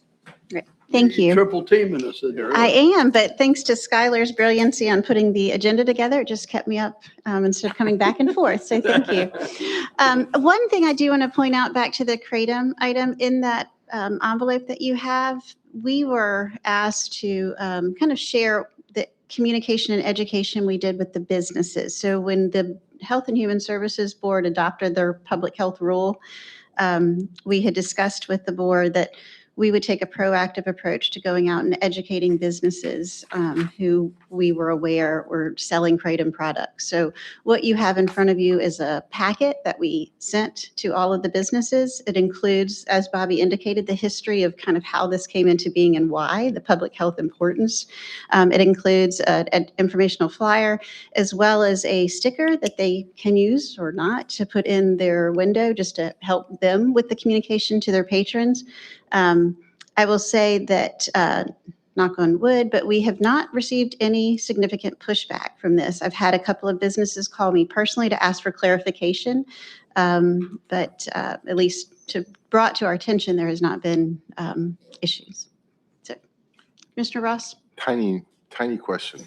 Certainly. On the very first page in the handout, the rules, so to speak, on page 3 of 4, line item 1, 2, 3, A and B.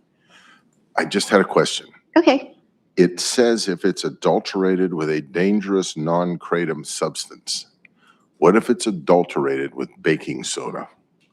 That would not qualify under the rule. It would then still be a kratom for sale, not prohibited under this rule. And again, I was reading this thing. The word dangerous caught me between adulterated as in a kratom product for sale that is that is not commingled or mixed or formulated with something else. And then the use of the word dangerous in this rule. Mm-hmm. Yeah, I think that's a great point. I think probably from the attorney perspective, brings some ambiguity with that word. We could certainly modify the proposed. Oh, I'm not changing and proposing. Not I'm for just the rule, curious but I'm thinking for the ordinance that's still going to come before you at your public hearing. That word could just be removed, and it's just What do you think, adulterated. Bobby? I don't know the answer to that. Maybe Irvin knows more than I do. The answer legally is you do have some ambiguity. I think if my recollection of this discussion was we were concerned about adulterated kratom. I don't know if that distinguishes adulterated from unadulterated. Is unadulterated kratom okay and adulterated kratom is not? And if so, then that word has some meaning. If it's the same either way, then maybe it does not. Well, would you consider a dangerous drug? I would consider it to be dangerous when it affects the welfare of the individual. Yeah, that's not my point. No, I'm with you, Irv. My only question was, I'm with Bobby. When we discussed this in the rule, it was kratom, unadulterated, kratom, adulterated, not allowed. And by the use of the word dangerous, is there a middle zone that says it's adulterated, but it's with common baking soda or cornstarch or something? And therefore it's okay? And all of our I was kind of a black and white in my Right. mind. Well, And that makes sense. That's all I was asking about. And what's our that discussions have said, I don't think the word was intentional. I think the discussion is adulterated versus unadulterated. And even when this came before you months and months ago with the resolution and there was some pushback in the community, it was because of that adulterated and using that true in its synthetic form has therapeutic value. Once you start adulterating it with any substance, it becomes a more dangerous substance. So I think my recommendation would be in the ordinance, the board has already taken their action, but in the ordinance would be to remove the word dangerous and just have the distinction adulterated or. That's kind of where I unadulterated. was, so. I would agree. I wouldn't have a problem with that. Yeah. Okay. So this discussion, I think what we should do is have our public hearing, hear what, if anything, the public has, see if anything comes of that would make you want to do something different. we already know this one, and then we can make whatever changes, if any, comes out of that public hearing and out of this discussion then before we actually adopt any ordinances, if we adopt ordinances going forward. Okay. So- Yeah. I'm good with that. Yeah. That's good. Thanks, agree. guys. Remember bath salts in Florida. But I agree. I mean, a clarification process for the public. I mean, I think we do need to have some kind of a diagram, like what's legal, what's not, have some kind of thing. This is legal, this isn't, this, because if you expect somebody who owns a gas station or whatever to understand that a kratom product containing a level of 7-hydroxymitragynine in the alkaloid fraction that is greater than 2% or 0.4 milligrams on a dry matter basis, 23 over the overall alkaloid composition of the product, I have no idea what that means. Does anybody here know what that means? I don't, but we're making an ordinance about it. So What's we your just, point? I would like to have some kind of educational Yeah, I process in don't- this. What's the We point? don't know. Okay. Thank you, Sheila. Absolutely. Okay, so we'll Thank transition to You know, the behavioral health update and presentation, and I have a slide packet that was in your packet. Great. Okay, so we'll move to the first slide in the presentation. I think I have a clicker here. Yep. So you all recall, it's hard to believe, but it's been about a year ago with the adoption of the budget that we officially established funding for the school-based behavioral health program. That's what, just to clarify, what I jumped ahead. When we did that Oh, with last the- one, it's because I yes. was looking at the school thing, but this is Right. the one I was This is what talking you're, about. yes. Yeah, you'll see the data there is pretty amazing for 1 year. So we, after the funding was approved, we spent the summer trying to hire and fill the position so we could officially launch this program when the school year started back in August of 2025. Fortunately, we were able to move swiftly in developing this initiative, in large part to the strong relationship that we have with Dare County Schools. You all know we have a school nurse in every school with just such an extraordinary relationship with the schools as our partners. And this program really built off of that and built off of that model, but a little bit different, of course, because it's behavioral health services. The goal was to reduce and eliminate some of the barriers for students to be able to receive behavioral health care. And overall, the partnership with the school, the focus was on improving student outcomes. So I think when I was before you presenting this as a concept of how we could use these funds appropriately, and if you recall, these were funds that were being directed to Port Health, but because of their challenges in staffing, we did not feel that it was meeting the needs, the best needs of the use of the money. And when I was presenting this, it was this slide, I think, that really resonated with you all too, about the unfortunate increase in student mental health needs over the last decade, with a significant growth of students presenting primarily to the school nurse, or being directed to the school nurse. They keep data on this, and just showing the increase in demand and need.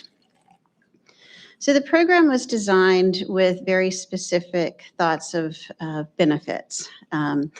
We talked about, just a moment ago, I mentioned reducing barriers like transportation, barriers like scheduling concerns, parents having to either miss work, take off work, pull students out of the classroom, and then also just availability of clinicians to be able to see and work with children. So the program built to try to address those and being able to help students early intervention. You heard Dave mention that just a few minutes ago. One of the questions, I think, when we approached you all with that initiative is, can we hire the staff? We had heard of Port Health having the challenges. And we were optimistic that, yes, we could. And I feel really, really fortunate that we put together, I think, a dream team of school-based counselors. They're comprised of either certifications as licensed clinical social workers or licensed child mental health counselors. And we early on worked, again, building off the relationship with our school nurses on integrating them within the schools. There's great value in these employees being Health and Human Services employees, though, because that way their dedicated focus is on the initiative of this program, not necessarily being pulled into other school initiatives, again, built off the model of the school nurses. So our team that we were able to assemble of providers, we have Brianne South. Brianne actually is here. She's in the back there waving. She serves Nags Head Elementary, First Flight Elementary, Kitty Hawk Elementary, and then splits time at First Flight Middle School. We have Jessica Owen, who is serving both schools down in Cape Hatteras, Naomi Whitley, serving the Manio schools and the early college, and Rebecca Woods, serving First Flight Middle and First Flight High. And instrumental to helping me pull this program together is Jody Wyatt. You heard from Jody earlier. Jody used to be the school nurse supervisor, but has been promoted to a larger leadership role, still supporting that program, but also supporting our clinic operations. And it's really building off of Jody's connection with the schools, with the school-based counselors, or excuse me, with the school guidance counselors who are also instrumental to the success of this program. The school guidance counselors actually manage the referrals as well as school nurses. So if a teacher thinks that a student is in need of services or would benefit services, they would go through one of those avenues to then the student be screened to determine if they're appropriate and if there's availability with the behavioral health provider. So as far as the type of health needs, mental health needs that are being addressed with our school-based counselors. This list includes anxiety, depression, adverse childhood experiences, grief or loss, behavioral challenges, emotional regulation difficulties, challenges with social skills or peer conflicts, peer navigation with issues. Also, family life stressors, bullying that students may experience. There's a number of students that present to our providers who are having issues with attendance related to other behavioral health needs or maybe even substance use needs, self-esteem issues, adjustment, being able to manage things that are going on in their lives and then being able to adjust and cope with those, self-harm issues, early intervention with substance use, and then just academic performance issues. And so the way the behavioral health counselors work with students to address these issues is looking at helping the students build skills to navigate the challenges and issues they're facing. Work includes emotional regulations, building resilience. How do we cope and handle these issues that they're confronting? Looking at critical thinking, self-awareness. Oftentimes it starts with recognizing what you're feeling and then learning how to cope and deal with those feelings. It's a team-based approach to make this happen. Our counselors not only are working with the students, they're also engaging the family where appropriate and where they can engage with them, also helping students how to navigate some of these issues with their family. They look at some of the students need services beyond the level of what's appropriate for us to provide, so they're navigating care coordination and referrals to students to additional providers. And then in general, serving as a strong, yes, sir. As far as referrals to additional providers, I recently saw something about a company called Learning RX, Train Your Brain, where young students are offered these sort of sessions or counseling sessions where they learn to think more efficiently or improve their cognitive skills. I was wondering if that was anywhere on the radar. I don't want to pin you down. Brianne, anything? No? Okay. Just question. Keep going, Sheila. No, but there are more tools becoming available and websites to help. So I'm not familiar with that one, but yeah. Sheila, I got a question on the back of the other slide. Yes, sir. On the connection to the psychiatrist, medical services, with the assessment we just did, are we having difficulty taking an adolescent and finding services here on the Outer Banks? So we're having to take them to Greenville or somewhere else? I would say yes. Some services are available, but some of the higher, the more complex, it can be challenging to try to find those services. Is that appropriate? Yep. Yes, sir. So, So and we at need to some do point, better. we do. There's more that can be done in the community. There's certainly a need for greater capacity. So one of the great values of this program is the early identification and prevention. So, I was joking with Dave right before he left after he presented to you all. I said, wow, you really primed this presentation when you asked the question, what can be done? And he talked about early intervention.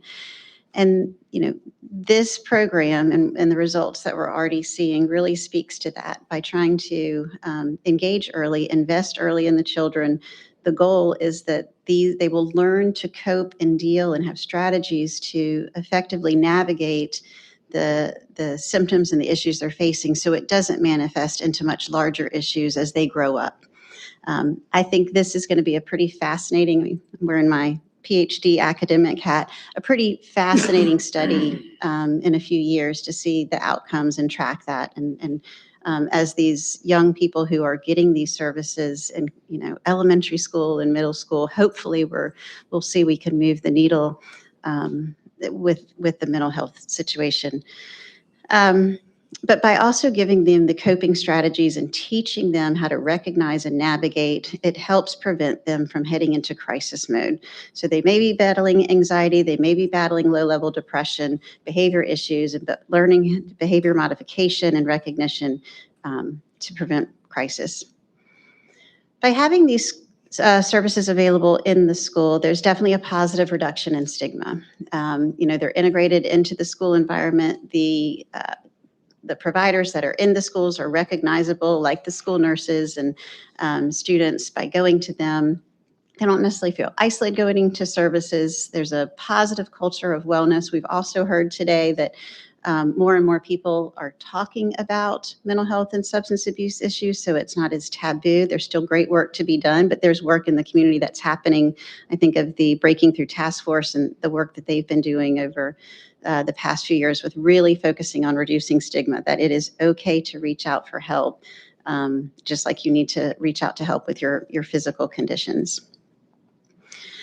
So students, when they are evaluated to first be seen in this program, the providers will determine the level of services they need.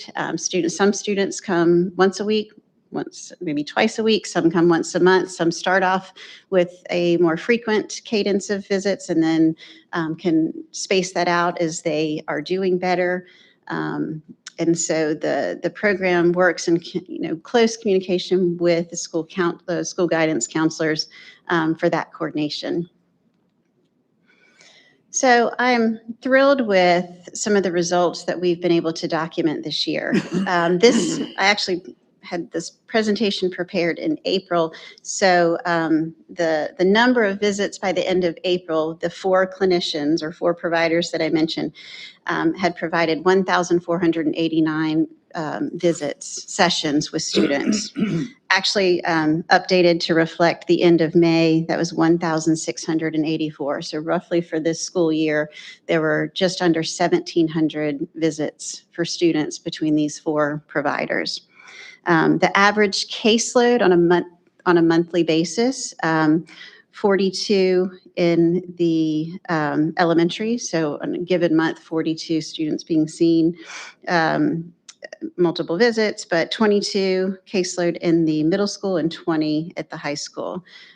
So your average monthly caseload of, under 200. The highest combined caseload on any given particular month was 93 students seen between the 4 providers. Do we know, Sheila, how many students in total are being helped or seen through the program? I know there's more than 93. I was just curious if we knew that in the total population of students, we're seeing roughly 187, 243. I don't know. Yes, sir. And I thought I had that. You guys, Even a round number is fine. I'm not trying to pin you down or anything. Yeah, I can email that. I'll pull that out. We have it. We definitely have the data. Again, I'm just saying for the board's consideration to understand how broad this issue is within our student. How many kids we have in our schools? 5,000? 5,000. Yeah. Okay, 4,800 Right. students. I'm just trying to get a feel for Right. the number of the 4,800 that might benefit and are being helped with the program. I will get that number. I think that's a good number to And know. and the interesting thing with that number, when I can send you that later today. So, and I was going to talk about this in a couple of minutes. The 4 clinicians, 2 of them were already at capacity heading into Christmas break, meaning they could not take any more referrals. Their numbers were as high as they could serve. The other 2 were at capacity in January. So when we look at the average monthly caseload, we couldn't accept necessarily many new students. So if someone was able to not need services, we could replace. And we don't maintain a wait list per se, because we don't want the student to feel like I can just hang in there because I don't know when there's space for you.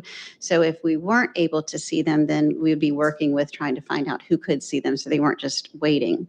But I share that. So, we were at capacity, fully at capacity in January with the program that just started roughly September when, August, but September, when we were really starting able to see students. So I put that in context with the number served, because it could have been a lot more, but we didn't have capacity. So. I'm trying to hold myself back here. Go ahead, keep going. Okay. So I wanted to share just a couple of success stories with you. These were from, they're de-identified, so you wouldn't have names, but these are from the counselors just talking about, or the providers just talking about the positive results they've seen in their students. So just some testimonials of students that had come in, one with extreme anxiety that was basically preventing them from functioning both at home and in the school, and through counseling we're able to overcome those. Significant improvement, while it's represented in the last testimonial about school attendance, that's something that they've been seeing over and over, that when students are able to benefit from these counseling sessions and improve their coping skills, that school attendance improves, social networking improves, and just overall adjustment to life. So really pleased. We just threw a few of these in here, but we're seeing the same theme. And as I transition to talk about the feedback from the school, these are some of the school administrators or school counselors. We're seeing the same really positive feedback, talking about just what an integral part of the school this program has become, and a positive impact that it's making in the schools in the community. One particular individual in one of the schools said that they think this is one of the most vital supports that are now being offered to families needing emotional, behavioral, and social support. Talking about the value of the program and supporting the whole child. Some specific observations, again, by school staff and administrator, is that the program is valuable because it's meeting students where they are. It's providing supports not only to help them socially, but that's turning to what we were hoping to achieve with the program, into academic success. Students are building confidence and clarity. The program's definitely been described as a tremendous asset to the school. Other observations is that there's been a decrease in aggressive behavior with some students and reduction in suicidal ideation. We've heard over and over again, because we are at capacity, about the need for expanding the program.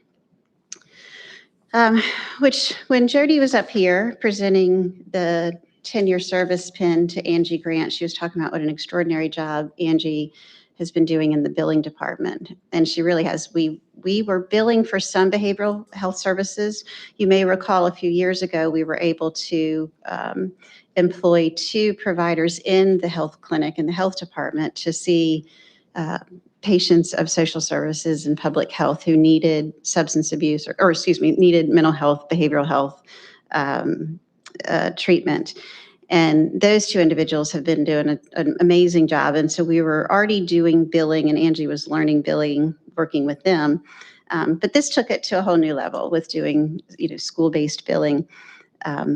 And we have exceeded expectations in our billing. We budgeted very conservatively this past year because we weren't sure how the billing would go. We bill for services for any student. We have a sliding fee scale for families who don't have insurance. And we ended up, I think we had a budget of about 40,000, and through our billing and Angie's extraordinary work and the work of the clinicians, we brought in over 100,000. So my goal next year would be to come back before you and probably request at least one position. One I anticipate we would be able to fully fund with the revenue that we are generating by doing the billing. That's would be ideal. But I received an email, I know last night, from Commissioner Ross asking about, can you quantify the gap, like the unmet need, and what would it take to meet that need? It's hard to quantify that because, as I indicated, we don't keep a specific wait list. I don't think that's really the therapeutic appropriate thing to do. But drawing back on looking at, that we had reached capacity in January, I think that my ultimate vision of this program would be similar to the school nurse program, where we have a school-based mental health provider in each school. I think it would take a long time to get there, but I think if we can look at, we're roughly could fund probably 30 to 40% of a position based on the way we're billing now. So try to grow that way. So Sheila, what I was fishing for was, we're kind of at capacity, and we had to deny service to 394 students last year, mostly in elementary, and refer them to others because we don't keep a wait list. Or we denied 3 and had to refer them outside. I'm trying to get a feel. I'm not trying to pin you down. Sure. It's the denials were happening, or I hate using the term deny because it was right, but having to redirect or not be able to serve. And I don't know, we're not able to follow, so we don't know, did they get services, was happening in every single school. And Jody's nodding her head. By the dozens, by a handful. I'm trying to get a feel for scope and context here, guys. Bree says dozens, I agree with that, yes. Counselors said they can always keep us whole. We'll never know. And some of them don't even come to the behavioral health counselor because the school counselors already know that they can't accept anymore, but yeah. Okay. And that seems to also be true of the private clinicians in our county as well, from what I'm hearing anecdotally, is that they are full as well. They're full as well. So by school. Anybody seeing a pattern here? Yeah, well, I'm just thinking if you got 4 providers now and you got 10 schools, so your goal is to put 1 in each school. Mm-hmm. Does 1 in each school solve the problem, or is one school so overloaded that even that school is going to be behind and some other school may have capacity? I mean, I don't know how it's. Right. Well, right now they out. float between, between the schools. So I think they would be kept at capacity with the referrals because I mean, unless Jody feels strongly differently, I don't think you can say one school has a dramatically higher need than another school. You're seeing this pretty. And then I guess the other thing is the hiring side of that. Are there people out there that can fill those positions? That I was going to say, even if you all were like, we can come up with the extra 650,000 to do this today, I don't think we could go hire immediately 6 more people. So that's why I think building this is a good strategy, and hopefully, I mean, I can't speak highly enough about the amazing team that we have. And we weren't sure if we could get them because Port was saying they couldn't get them. So there's definitely, and this is a calling for some people. And so I think there's value, and I think the environment that we provide, the work environment, is really positive. I don't have the confidence to say that I could bring on 6 new people, Why? right? Why? Work environment's positive. These are great people. They're working in a great organization. The results are incredible.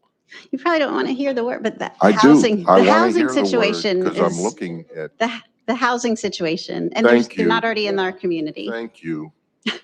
Sorry, there's that Yeah. earlier version of me. Now I'm the new renewed version. Guys, this. But I will say Brianne made it work and moved here. She actually relocated for this position. So, yeah. These are staff positions. Is this a contractable position? Actually, it's a mixture. The way we were able to make this work too is Brianne is a full-time staff employee with family benefits. The other three are contracted. So yes, and that one is actually a part-time contract. So she does other work as well. So being able to offer that flexibility has absolutely, I think, enabled us to do what we're doing. Sheila, I got a question. First of all, I can't tell you how important I think this is, and I think the whole board, to our children. When it's determined that the child's problem centers directly around the parents, how effective are we in dealing with that situation, getting the parents also counseling and help? Because we all know where it starts from. Absolutely. Well, I can And I say. know that's a complicated. Right. I was going to say it can be incredibly challenging. I know our team works really hard to try to communicate with parents to get them engaged at the appropriate level that they can get them engaged. Some parents are great and families are great to work with, and they're ready to accept help and they're willing to participate. Others, they're not, and they can't reach, they can't connect with the parent to engage them in the therapeutic modalities. But so it varies. But they work really hard to do that, and they have seen some great success. I mean, I see the report we get that you issue every month. Some of those things just, you cringe at what these families are going through. And you reflect back, if the parents are this messed up, how about the poor kid? Absolutely. I just don't understand these numbers at all. I mean, elementary school's your highest. That's where we have the highest average case volume with elementary school students. And we saw that shoot up dramatically after COVID. Well, I mean, obviously, we're a victim of our own creation here now. Now, that's top to bottom. I mean, I'm not talking about the county. I'm talking about the entire nation as a whole. COVID was a all-time disaster for children. I mean, we're going to be dealing with that for next 10, 15 years at least until these students go on, and then who knows. But like when I was in school, this didn't happen. And it wasn't that long ago. And it was here. I went to school here, Dare County Schools. We didn't have these issues. I mean, is it our education system? I mean, are we not hands-on enough with our kids at a teacher level? Is it the parents? I mean, we got to find the root of the problem, not necessarily the treatment solutions. Because numbers like this were unheard of when I was in school.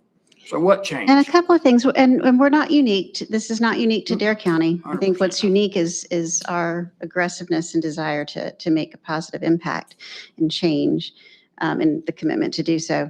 And Commissioner Creef, one of the things that you did not have, I wouldn't say when you were growing up, I think We didn't have computers. you didn't have these, right? And the tablets and the constant social media and the barraging of, we talk about bullying, the cyberbullying has taken a whole new level. Kids don't escape it. Their phones ding throughout the whole evenings and then, and into the wee hours of the morning, and they can't escape it. So some of the things that we were able to, maybe you dealt with some issues at school between 8 and 3, but when you left, you didn't have to deal with it till the next day. That's not the case now with the Snapchats and group texting But then we use those same platforms to teach the kids. because that's Same what they're things on. we tell them to get away from, we use.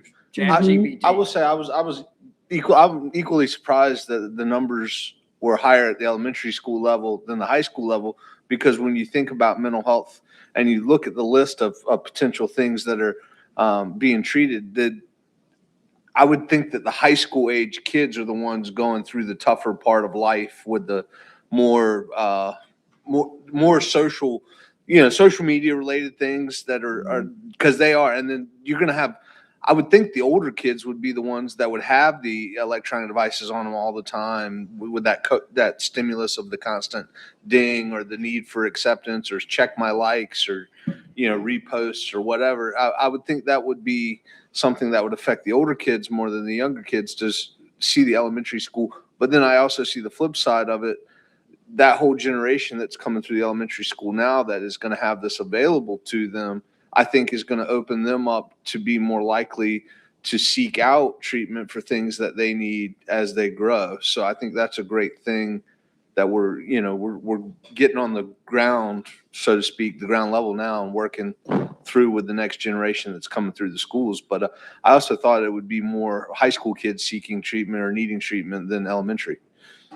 So I did find that puzzling. I don't know if there's some way to explain that difference or if it's just, I had a predetermined, result that I thought of that because that's the way I thought. Maybe high school was harder for me than it was elementary. So maybe I would have been one of those high school students, or I don't know. Maybe it's, It's the combination. I Yeah. really think it's the combination of. But I think it's great. I think it's fantastic the work y'all are doing. I think it's great to, like I said, the more you get it in someone as a child, any kind of training, it carries with them longer through life. So, I think I think a lot of times people don't seek out help when they need it. And that's part of the main root of the problem is some people don't seek it out. So, if a generation comes through and they're taught and they're trained that they can seek out that, and there's people there that care and willing to work with them and help them through a tough situation or a behavioral problem, then, we can nip a lot of problems in the bud. And one of the things I'll mention when we talk about the, the phones and the tablets and the social media, as these things rolled out to everyone to utilize, there wasn't a guidebook or a map or, there was an indication that this could be harmful and how should you use it? What's an appropriate use? And, but they will get that through this type of, they talk about that in sessions and there's more education information in general going out to students about appropriate social media use and the harms and all. But that wasn't there when it first rolled out. So you get bombarded with all this, then people recognize it's an issue. And now there's work coming behind, not prevention. That would have been nice when all this stuff rolled out, but it wasn't there. So. Any other questions? So no action today, just really wanted to provide that update on this first year of service. And thank you all for your support of the program. Thank you, Sheila. We're going to take a 5-minute break.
Can't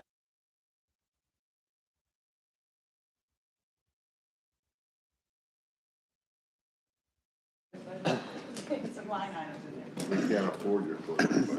I call the Dare County Board of Commissioners meeting back to order, turn it over to the county manager. Chair, that brings us to item 12, and this is a public hearing on the manager's budget before you all take action on the budget. Following a workshop that we had last month, we presented the budget to you. Today, we're going to have the public hearing on that budget. Nothing has changed in the interim since it was presented until now, except one thing.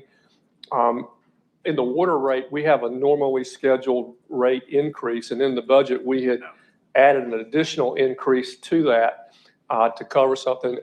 When the Raftella study came back, we did not need that additional increase, and so we're back to the normal rate increase that's on the schedule already. So we're back to where we started on the rate increase, which is good news. Yeah. With that said, unless there's questions, then now's the time for anyone to speak. They would like to speak to the budget. Is there anyone here that would like to speak?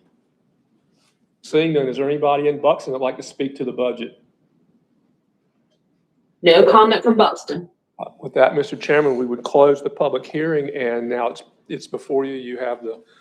You can adopt it today if you choose, if you have questions or concerns, and if there's anything that has changed since we last talked, you can bring those changes up now as well. I'll ask the pleasure of the board. Make a motion to adopt the budget. Second. Okay, there's a motion on the floor to adopt the budget as presented by the vice chairman. It's been seconded by Commissioner Ross. Any further discussion? Hearing none, those in favor signify by saying aye. Aye. Opposed, like sign. Motion carries unanimous. Can I Thank you, say County. can I say one quick thing? Being my second year on this, the amount of work that goes into this is like huge.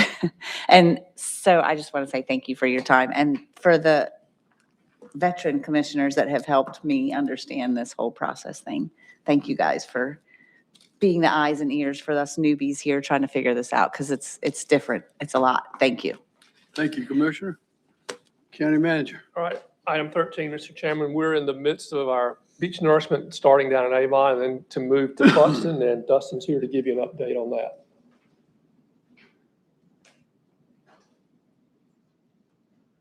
While he's walking up, do you want to mention that other thing? Do what? Mention the FEMA thing? Yeah, I've mentioned it since you brought it up. Good news from FEMA. Yeah, we got good news. The FEMA thing got moved into the obligation stage, and so that money is now obligated. Got an email from our lobbyist that said that they're going to move it to the state here in the next coming days, and then the state will have it, and then when we finish the project, we get reimbursed from the state with that money. So that's a nice thing to finally get concluded after a lot of work by us and our staff, Dustin and Matt, and then we had all of our congressional delegations involved as well, and we had our lobbyists involved as well. And then Dave Clausen and Norma Houston that work with the Association of County Commissioners now, and they're helping with the Helene funding from FEMA out west. They had some connections with some people at FEMA that put us in contact with them, and the people that we talked to there helped us move the needle as well. So a lot of people, a lot of involved to try to get this moving, and once we got momentum, we got it. So that's a good thing. That's going to really help us in our beach. It's roughly 30. Around $30 million, yes. Cool. So Well, good news. Good thing is the feds finally eliminated the shutdown. That's what saved us, thank heavens. Dustin. Good morning, everybody. So that was going to be a good news of what I was going to start with, but thunder got stolen a little bit. And Matt. So yeah, Thank you, Dustin, for that update. Thank you. Appreciate that. So Dustin, what's your good news? Just a quick update on beach nourishment. So we started in Avon. We have pumped about 30 loads to date. We've put just about 110,000 cubic yards, which is roughly 33% of the project. They're going to continue to work north towards the pier. Once they hit the northern terminus, they're then going to work south towards the end of the project. They're thinking they've got another 12 to 14 days of time in Avon. At that point, they'll begin demobilization and they'll start mobilizing their equipment in Buxton. We're thinking we're going to start pumping in Buxton the week of June 21st, give or take a couple days, weather dependent. We are doing 2 million cubic yards in Buxton. They've got an expected project timeline of about 90 to 95 days, which would put us towards the end of September when we complete that project. So that's where we are with beach nourishment. Are there any questions? When are they fixing the groin? That's a great question. And so that was the next agenda. I think we might have skipped around a little bit on the agenda, but in your packet, you've got the bid tab for the groin. We had 3 bidders received yesterday. The low bid was $5.8 million. And so what I would ask you all to do is approve the apparent low bidder and then authorize. We'll get there. Yeah, We'll come to that on the agenda. There's some things we need to do ahead of that before you actually approve that. So, all right. So that's my update on beach nourishment then. Thank you, Dustin. My fault. Was the goal to empower you to? whenever we get to the place on the agenda where we're going to. This is that place. Okay. Yeah. All right. So we've got a bid in and we haven't accepted the bid yet. We'd like to do some due diligence to be sure timing, capacity, some of the things that are involved that are important. We can make sure we're okay on those things. And so what we would ask you to do is, what are we asking them to, which? I think we're asking them to empower you to approve the low bidder following the due diligence period. So what we need is authority. I need authority from you to approve the low bidder after we've done the due diligence. If we do due diligence and find anything that concerns us, then we will ask you all to have a special meeting or something to come back and talk about that to decide whether we accept the bid or not. If we in due diligence don't find anything, then I'm asking for the authority to accept that bid. We're good. Is there a motion to do so? So moved. So moved by the vice chair. Second. Second. Second by Commissioner Balance. Any further discussion? Hearing none, those in favor signify by saying aye. Opposed, like sign. Motion carries unanimous. All right. The next 4 or 5 items are going to be by Matt. First of these is the Series 2026A, Series 2026B, limited obligation bonds and the approving resolution for that. And Matt, I turn that over to you. And Matt, do me a favor, make sure that mic is close to you so we can hear you. Okay. You have a tendency of speaking very low. Okay. Can you hear me? I will make sure that I speak up. This is the resolution for the Series 26A and B limited obligation bonds. You approved the initial resolution at the prior meeting when we held the public hearing. This is for the beach nourishment debt. So we will close on this loan or these bonds on June 15th. It's a privately placed bond, both series with Regions Bank. This is presented as an amendment to our 2021 installment financing contract. When we discussed this originally, we were evaluating the collateral. And so this is using the county's Justice Center as collateral for the loan. The loan amounts for the 2026A issuance are $13,095,000 at a rate of 3.41%. And that is for the Nags Head contribution. The 2026B is $42 million at 3.62%, and that is for Buxton and Avon. And that has the higher interest rate because we have the call option on that, because we'll pay that back, and effectively we'll save $2 million in interest when we get the FEMA monies. So following this meeting today, I'll be at the LGC meeting virtually where they will sign off, and then this will go to close at the middle of the month. So, Any questions of Matt? Move to adopt the resolution. Okay. Motion on the floor by the vice chair to approve the resolution as presented. I believe it was seconded by Commissioner Ross, Burris, excuse me. Those in favor of the motion signify by saying aye. Aye. Opposed, like sign. Motion carries unanimous. And then item 15 is the capital project ordinance amendments for the series 2024A and 2021A. IFC, and Matt will make that presentation as well. So this is setting the stage for our CIP approval. And what this is doing is it is closing the 2021A issuance, which is sort of a housekeeping, but 2024A and closing that issuance, the accounting, what we're doing is realizing the savings on the phase 2 of the EMS projects. And so the total savings on phase 2, which was Mans Harbor EMS, Kitty Hawk EMS, and the Manio Youth Center, was $3,264,037.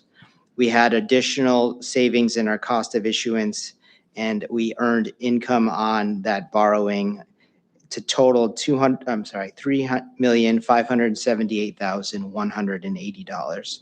So how we're using that savings is as follows.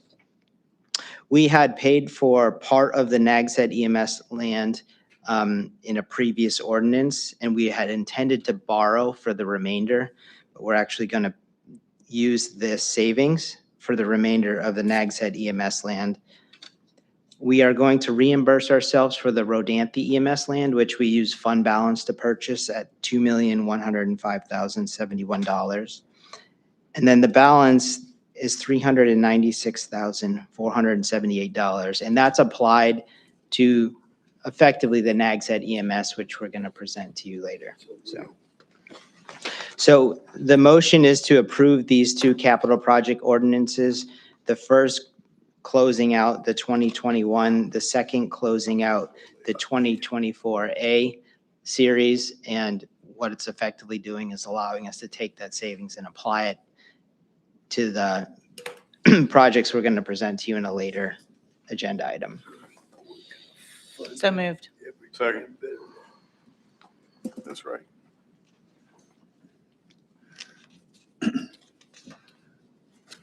Any questions of Matt? No, I made the motion to approve the bond. Capital project Yes. ordinance No. We are, amendments? there we go. Yeah. And I second. Is that your motion? Yes, It's been, approve the resolution. okay. No, approve the ordinance amendment. I'm sorry, yes, I'm sorry. I said so moved, he said it. There's a motion on the floor by Commissioner Balance to approve the capital project ordinance amendments, and it's been seconded by the vice chairman. Floor is open for further discussion. Hearing none, those in favor signify by saying aye. Aye. Aye. Opposed, like sign. Motion carries unanimous. Mr. Chairman, item 16 is the capital improvement plan. The capital improvement plan has been to the capital improvement committee. The capital improvement committee has spent a considerable amount of time going through it and has recommended approval. This is the capital improvement plan for Dare County. We'll come to you next month with the water capital improvement plan and also with the school capital improvement plan for your approval at that time. Matt has a presentation to take you through this, and so Matt, I'll turn it back over to you. Thank you. Okay. So this presentation reflects the recommendation from the Capital Improvement Committee that met Wednesday, June 3rd. It is split through the county CIP and then capital outlays. And I think the only relevant piece to this is there's 3 funding sources that fund our capital improvement plans. But this is intended to represent all of our capital expenditure plan for FY27. So I'm actually going to skip right over this and take you to the next slide, which is this chart. So the recommended county's capital improvement plan totals $108,386,036. It includes 12 new requests. So this is a 5-year model. And so in this year, when we refreshed the 5-year model, we received 12 new requests that total $2.07 million. There are 51 county CIP projects, 7 finance capital outlay requests, so that reflects the vehicles and replacement for 7 departments within the county. And then there are 16 pay-go capital outlay requests. And what this chart is showing you is that distribution at our lowest level of detail. So you can see the public works, which is our public works project, is 44% and represents 48 million. EMS, not labeled well, is 27.9 million and 26% of that 5-year plan. Where's And that?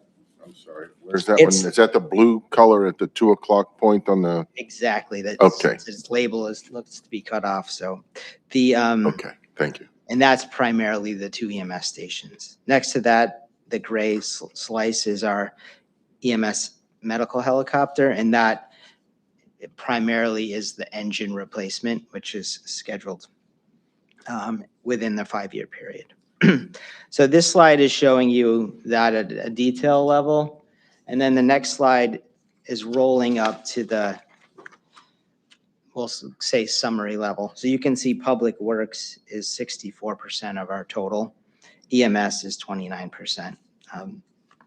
So those are, and that aligns, if you think about it, with where we have our capital projects planned. This next slide is just showing you the funding. So that 108 million is made up of 82 million of planned limited obligation bond issuance. We'll have short-term financing of 13.5 million. And then within this, there is pay-go and other sources of roughly $12 million.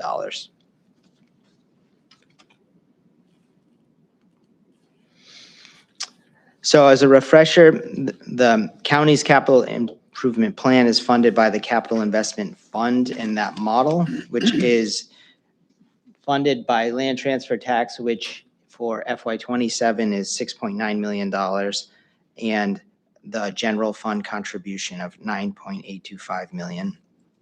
We have a framework where we look at the coverage in relation to our debt service. We have a floor of 0.50 times, and we have a targeted coverage ratio of 1 time. So the capital investment, the capital improvement, the CIP committee met last in January. And so this box on the right-hand side is showing you the things that have been updated in the model since that meeting. So we have restored the operating contribution beginning in FY28. This was a temporary adjustment to the current 9.825, down from 10.425 million. Let's stop on that 1 second, just to remind you what that means. You all took that money out of the capital improvement fund 2 budgets ago to balance the budget. So for 2 years, we haven't contributed that money to the fund. As we talked about when we presented the budget, next year you're going to be asked to put that money back in because your 2-year that you said is up and it's time to put those funds back in. This capital improvement plan to work assumes that you're going to actually do that. So we're making an assumption that you're going to do what you said you were going to do 2 years ago. And by doing that, we've used that as revenue to balance the fund going forward.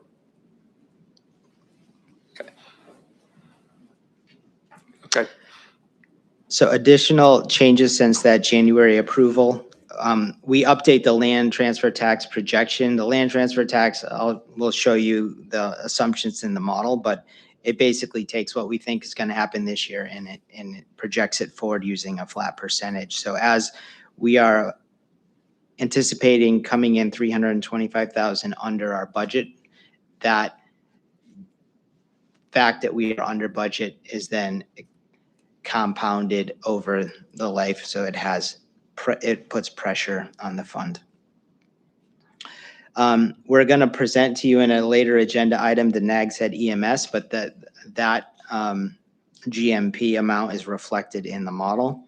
And we've also put the Rodanthe EMS station back in the model. So to make the model work last year, we had pulled the Rodanthe EMS station out of the funding model, and we were looking to use our reserves to pay for that. So with the additional of the 600,000 and the other changes that have happened, we can now afford that in a traditional way within the model. We've reduced the interest rates from 4.25% to 4% for the issuances that are planned in this fiscal year. As of right now, Public Works is at the budget and GMP that you approved. Once we get our FAA approval, we'll come back to you with an update on that Public Works project and the pricing of that. And pickleball in this model is unchanged. So, and that's, I believe, our pickleball is our last agenda item of today. So Dustin will give an update on that. This slide is showing you the coverage ratios. So the table on the left is showing you basically where we were in January. The table on the right is showing you where we are today with the model. So if you recall, our floor is 0.50. Our target is 1.0. We're well ahead of our target right now at a projected 2.23 for 2027. There is some pressure in 2037 in this model where it's at 0.47, which would technically be below our floor, but there is a lot of assumptions in the 12 years between now and then, and it's a small difference to make up. So we didn't do that within this presentation. These are some highlights of things that are included in the 5-year CIP. We plan to do the next sell of the landfill in FY27. The helicopter engine replacements happened in 28, as well as right now, that's when the landfill compactor replacement is scheduled. We also have the Collins Walkway scheduled for 2028, and that is probably a high number given that we have some momentum on some restricted funding sources for that. 2029, we have HVAC replacement. This is part of a model that we maintain for our HVAC replacement. So Health and Human Services and COA, we have a scheduled AV update at the EOC as well as a network update. And we have it starts in 2030, ends in 2031. It's a 2-year HVAC replacement for the EOC. And then we have a landfill dump truck, which was a new request for FY31. This slide is just showing you the assumptions in the model. Vehicles and equipment are financed at 4% for 3 years. So using that as an example, we did our financing in FY26 and our interest rate was actually 3.24%. So meaning that savings, the C word, you gonna say conservative? I didn't say a word. Rob was gonna say that was because we're conservative in our estimates. And intentionally so, and that savings goes back into the fund, which takes the pressure off the next year. Helicopter engine is also 4% at 5 years. I already mentioned the change in the bond rates. And the actual replacement of the helicopter itself is a 10-year debt issuance in 2035. Matt, just for, not for this meeting, but for later. Yeah. I'd like you to run a stress test in the model. At what point of interest would the model then be, quote, break down that we would be in violation of our own 0.5 coverage? Is it 4.5? Is it 5? Is it 5.5? In what time frame are you looking? Because we're already in 35 or whatever it is, below 5. Well, we modeled this, and what assurance do we have on the upcoming bonds that will fund Public Works? And we're going to finance the Rodanthe EMS station. Yeah. So we're financing the Nags Head station as well? Yeah. Yeah. I apologize. How many of those actually have the bond terms relatively secured? None. Meaning None. we will go to market when we get through the LGC process with the Right. FAA. So my question is, and again, not for here to answer now, if we go to market and the rate is 5%, what happens to the model? where do we start to break down? And it would be before 2037 or whatever. And Okay. I'm trying to get a stress test view of Yeah. how bad would bad be if rates for some reason skyrocketed to 5.5, 6%. That's all. Just a financial exercise. And I'll do it. So it sounds like you're thinking of the capital projects, the long-term debt, Oh, yeah, that's Not- where I'm at. not as much the 3-year vehicles. I'm not like looking you'd at actually- 3-year vehicles, Gotcha. just looking at the long term. Sorry, Okay. yeah. Yeah, I can put something together for sure. So the land transfer tax that I mentioned is under budget, grows at 2% a year. So now we're going to grow at a lower rate. We did a quick schedule that showed that it's going to take us 4 years to get back to where we were last year with that revenue side of the model. We talked about the general fund contribution. And then the last bullet is just to say, we don't model residual value assumptions. So we're gonna sell our helicopter when we buy a new one, which is gonna offset the purchase price within the model, which again is conservative. Well, one thing I'll tell you about that, one of its lessons learned, because the last time we did model the revenue in our capital improvement plans for the sale of the helicopter, and when we finally sold the helicopter, it was so far below what we thought the market was, because there was no market for that helicopter, that we created a problem in our CIP because we had modeled that revenue. So we're not going to do the same thing twice. That's fair.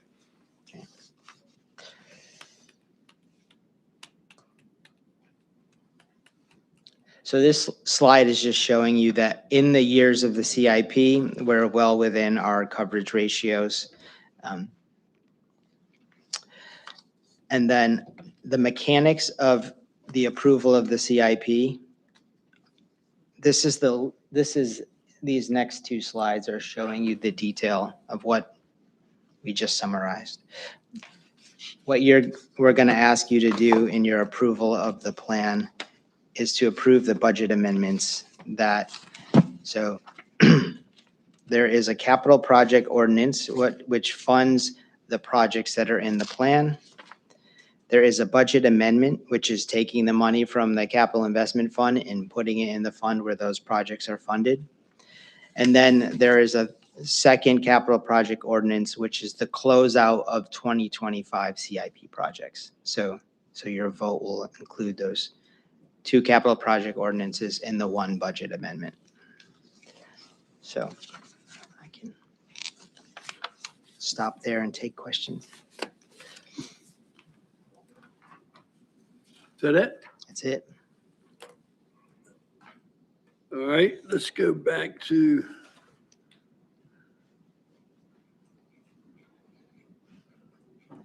you need approval of the recommended plan and adopt the related capital project ordinances and budget amendments, correct? That is correct.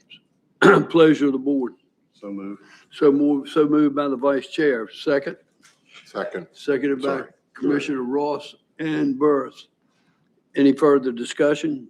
Hearing none, those in favor signify by saying aye. Aye. Opposed, like sign.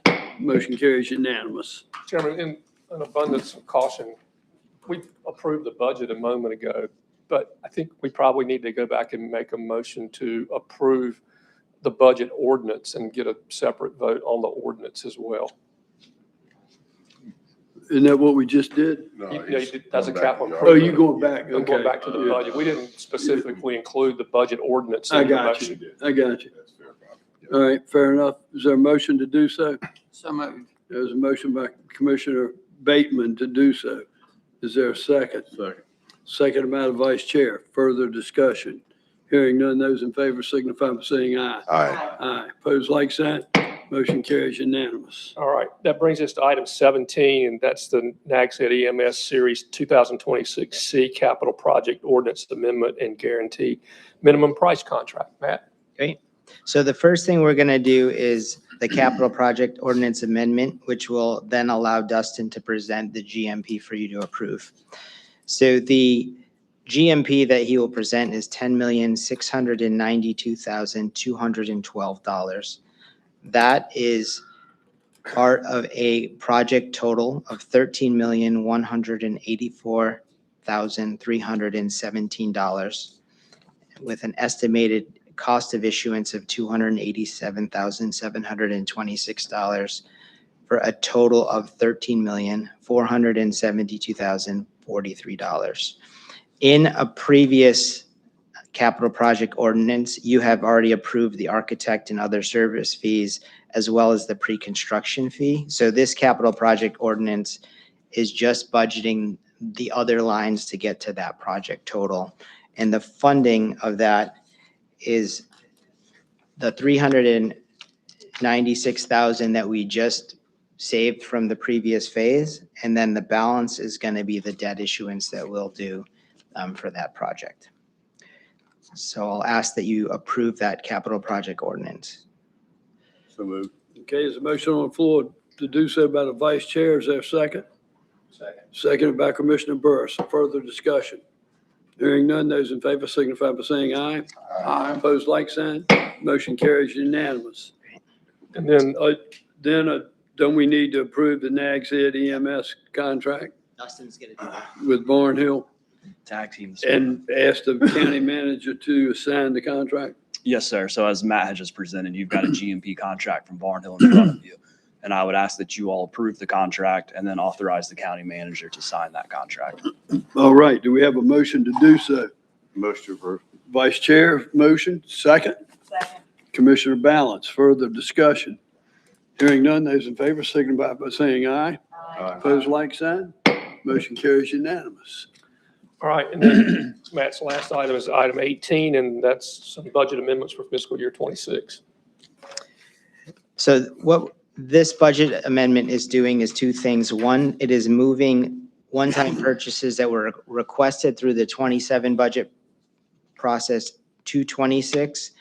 And then the other thing that it's doing is transferring $35,000 to our law enforcement special separation fund to reflect our actual expenditures during the year. So we have this trust, it has investments. It is actually fully invested and we could draw that from our trust. But what we do each June, it's an exercise to calculate how much we need to contribute to that trust. And so we're going to just pay the $35,000 rather than take it out and send it back in 2 months. So that's a little behind the scenes, but that's why that is, we're doing it in that way. So $151,204 is the transfer for from the general fund for those one-time purchases, and $35,000 is to fund the LEOSA. And the 151, those were fiscal 27 requests that were moving into fiscal 26? Yes, exactly. So when we had that. And I'm not challenging them. I just Yeah. wanted to understand that's what they were. That's exactly what they were. And they're one time, meaning they're not going to be reoccurring. Right, right. So, yeah. So when we did that workshop, we had a column of Yes. these things that we were able to handle this way. If you recall, at each year at budget time, we have these requests, and the ones that we can pay for in the fiscal year put less pressure on the next year's Sure. budget, so we go ahead and take care of them. That's what these are. Understood. Got it. Yep.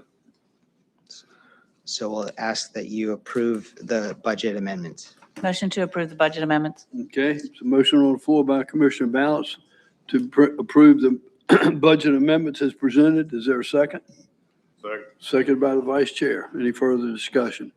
Hearing none, those in favor signify by saying aye. Aye. Opposed, like sign. Motion carries unanimous. Thank you very much. Item 19 is the Soundside Pickleball Project. Dustin? Oh, man. So, Bob and I got the first match when the courts are complete. Yeah, right. Fair enough. Yeah, right. on May the 14th, the county received bids for the Soundside Event Pickleball Court. We had 4 bidders. The low bidder was Barnhill Contracting Company, not to be confused with Barnhill Building Group, who does all of our vertical construction. This is going to be their civil group who you see doing highways. So they were the low bid. Their bid amount, base bid plus the accepted alternates, came in at $651,110. So I would ask for you all to approve Barnhill as the low bidder, approve the contract, and then authorize the county manager to sign that contract. So moved. The motion, Motion on the floor to approve is presented by the vice chair. Is there a second? Second. Second by Commissioner Bateman. Any further discussion? Just a quick summary, Dustin, for my recollection. The scope of the work will be how many courts again? 10 competitive size pickleball courts. 10 regulation pickleball courts with lighting Yes, sir. for evening play. Yep. And wind fencing or screening to help cut down wind. That's right. The exterior of the, go ahead, sorry. Parking and restroom facility. Yes, sir. There's an existing restroom There's facility on existing- site already. And there's Yes, sir. existing parking there, but we're not building parking. Parking's already there. Got it. But what we Okay. are going to do with the parking is we're going to update the existing parking lot lights that are currently there. They're not operational. Yeah. So we're going to take care of that. The pickleball will have, I think it's an 8-foot black vinyl chain link fence that'll have the windscreens around it. And then you'll have 4-foot chain link fences within the courts to prevent balls rolling from one court to the next. Yeah, I get hit with a lot of questions. I was just Sure. refreshing my Understand. memory when the good citizens of Nags Head approached me. Sure. Where's that gym pickleball court? Okay. We'll name it the Rob Ross. No, this is the Pickle- Bob Woodard pickleball Eternal complex. Rest pickleball court where Pickleball we'll complex. scatter your ashes. Oh, Lord. Okay, I'm gonna be serious. Sorry. Okay. Do I have a motion to approve? Motion approved. Vice Chairman, is there a second? Second.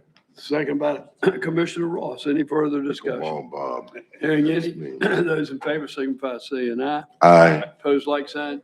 Motion carries unanimous. Thank you all. All right, let me, hey, Justin, Dustin, Yes, sir. what's our timeline now?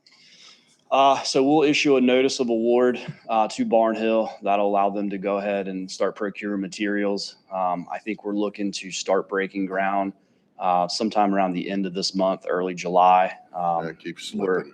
Keep estimating. slipping, Yep. Dustin, every time. It's Yep. another couple of weeks, every time. Keep slipping enough where it be so wet it won't be able to play until warm weather next year. No, we'll be able to get it in this summer. I think we're going to finish probably towards the end of September. So, but I'll keep you all in the loop as those things progress. All right, thank you, sir. Yes, sir. Thank you. Mr. Chairman, that brings us to our consent agenda. On the consent agenda, we have the approval of the minutes from May the 4th and from May the 11th. The tax collector's reports, we have the SRF Acts BAA, the Intradyne BAA, the airport hangar lease, the Microsoft Enterprise Agreement, the utility easement for the airport authority.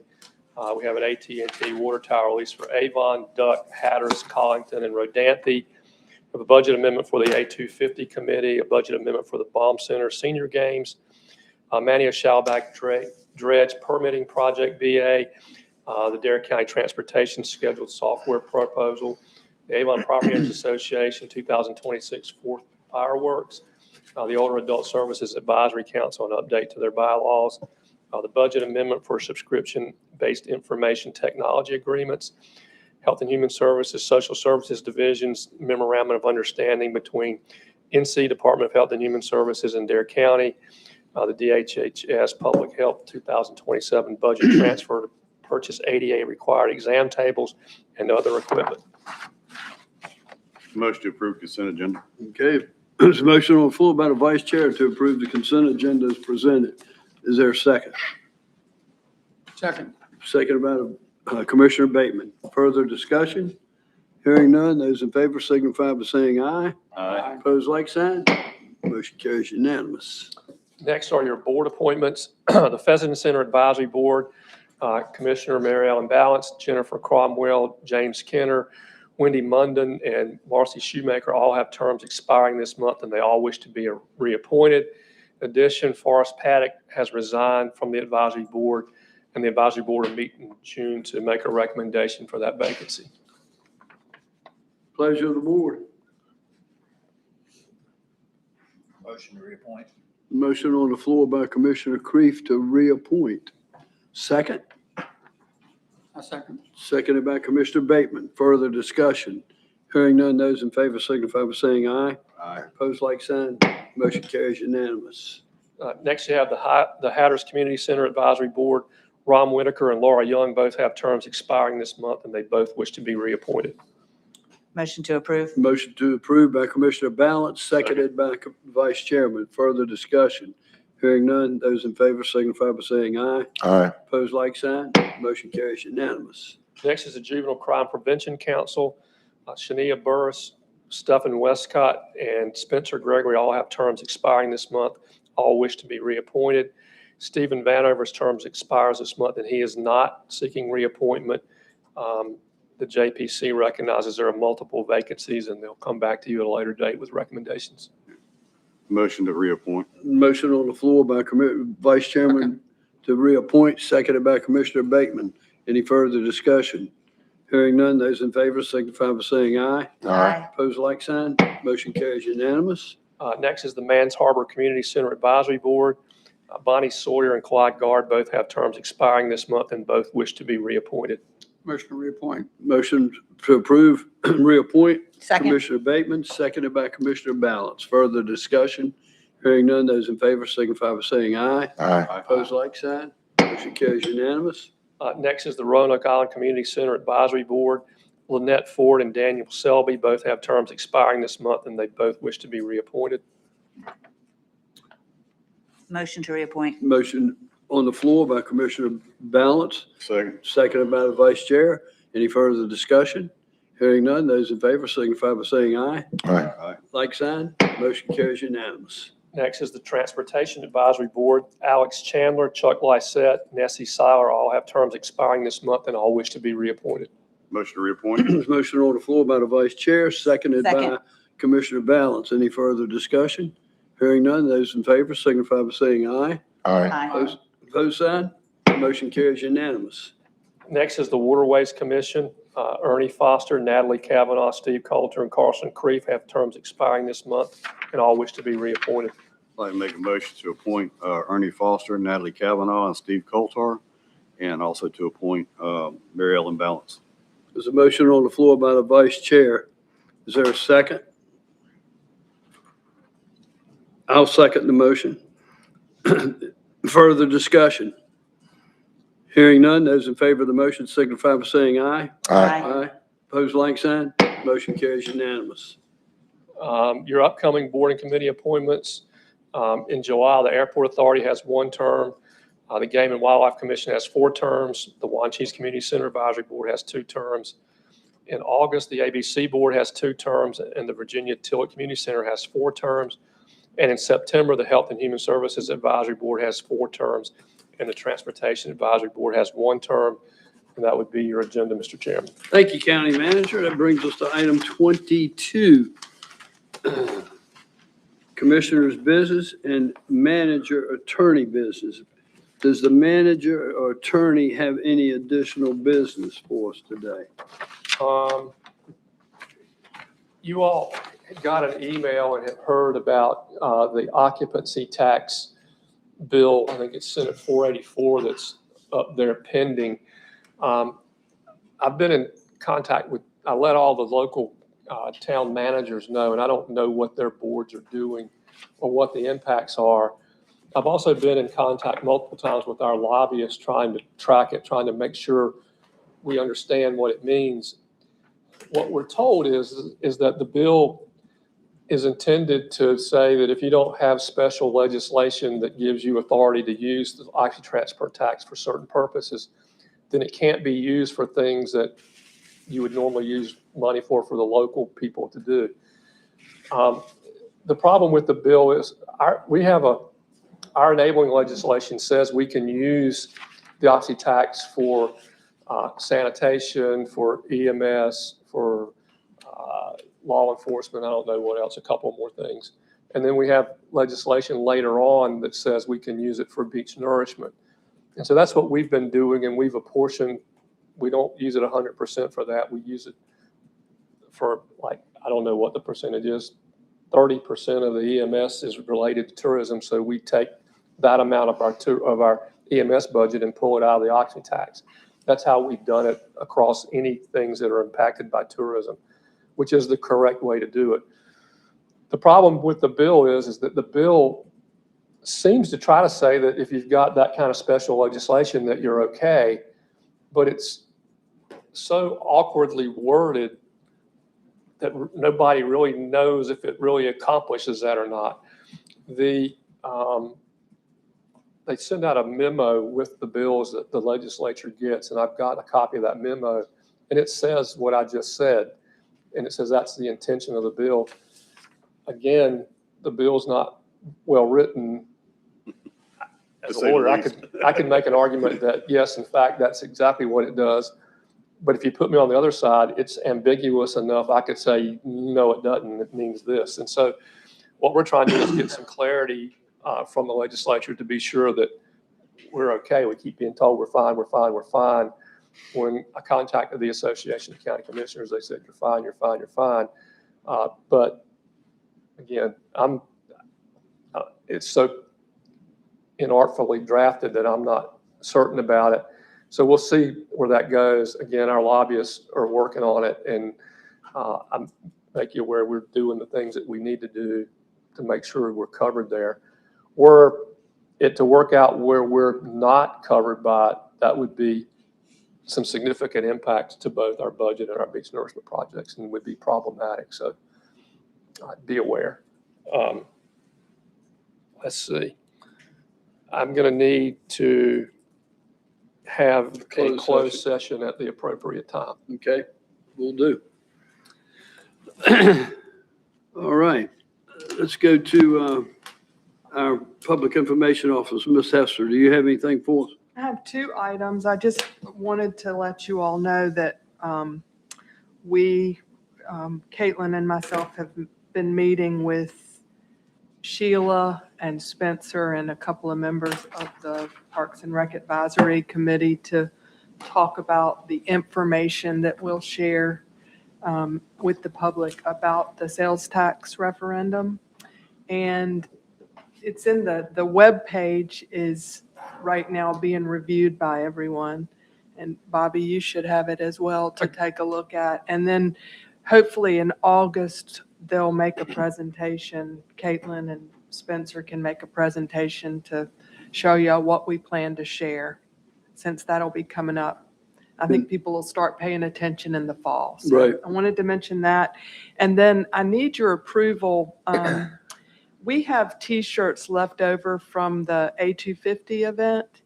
And what I'd like to propose is that those be given to the Veterans Advisory Council, because they do a lot of outreach at markets. And then they could sell those, and that money would go to the wreath project that they do for around Christmas time. So I wanted to ask you all to authorize that. Or is there any other information they need for that, Matt? I think the plan is that we'll quantify what that would represent as a donation, but ultimately you could empower. And authorize us to sign any budget amendments or whatever we need to make that happen. You need a motion or a consensus? Need a motion. I'll motion it. Okay. I'll second. Vice Chair made the motion and seconded by Commissioner Balance. Floor is open for discussion. Great idea. Absolutely. Yep, very good. All right. Thank you. That's all I have. Any further discussion? Hearing none, those in favor signify by saying aye. Aye. Opposed, like sign. Motion Just carries did. unanimous. You did have a bunch of T-shirts left. Yeah. All right, our Finance Director, Matt, do you have anything else for us? I just quickly pulled up what Bobby was referencing. So the occupancy tax, 15% is earmarked for garbage, refuse, and solid waste, which is roughly 1.1 million. 35% is used for law enforcement, which is roughly 2.6 million. And the balance, the 50% that's left of 3.8 million is used for EMS. So, and I don't have any additional items. Yeah, that would be very problematic. Okay. Yeah. And Okay. I heard you say something about nourishment, Bobby. The legislature approved us using 2 cents of our 6 cents. This new bill's not going to affect that, is it? I'm more comfortable that it doesn't affect that than I am what he just, because the difference is that the original legislation was done in 1985, and then everything changed. And now that we have this is the amendment that's up there is for a post-2000, the post-1985 legislation. Our occupancy tax use for beach nourishment came after that, so it's not connected to the same Gotcha. legislation. And so I think we're probably pretty good on that Yeah, side. good. I was hoping that was, I was thinking that, but I just wanted to hear it from you as well. So, all right. That brings us to commissioner business. Commissioner Ross, do you mind kicking it off? Sure, I'm extremely brief today.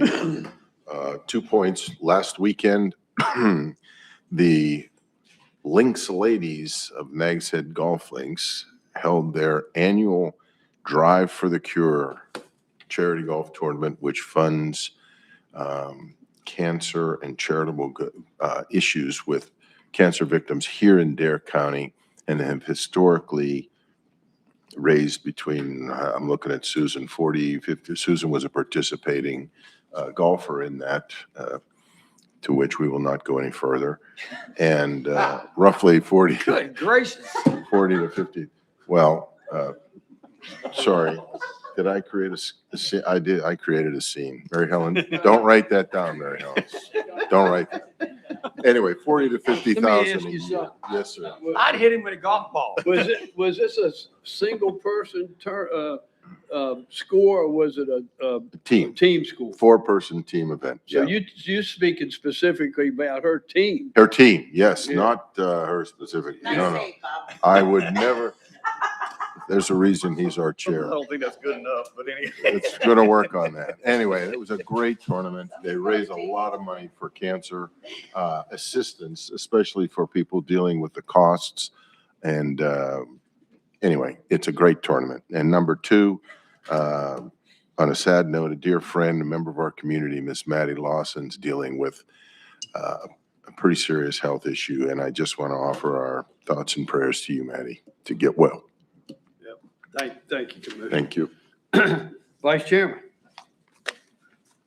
Thank you. This past week, I had the Jeanette's Peer Advisory Council meeting, and there is some phenomenal stuff going on there.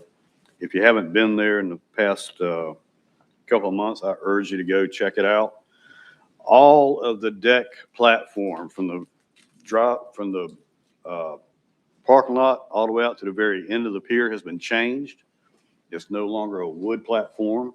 It's a Dynaplank, and it cost $3.5 million to get that project done. And that project is now complete. Wow.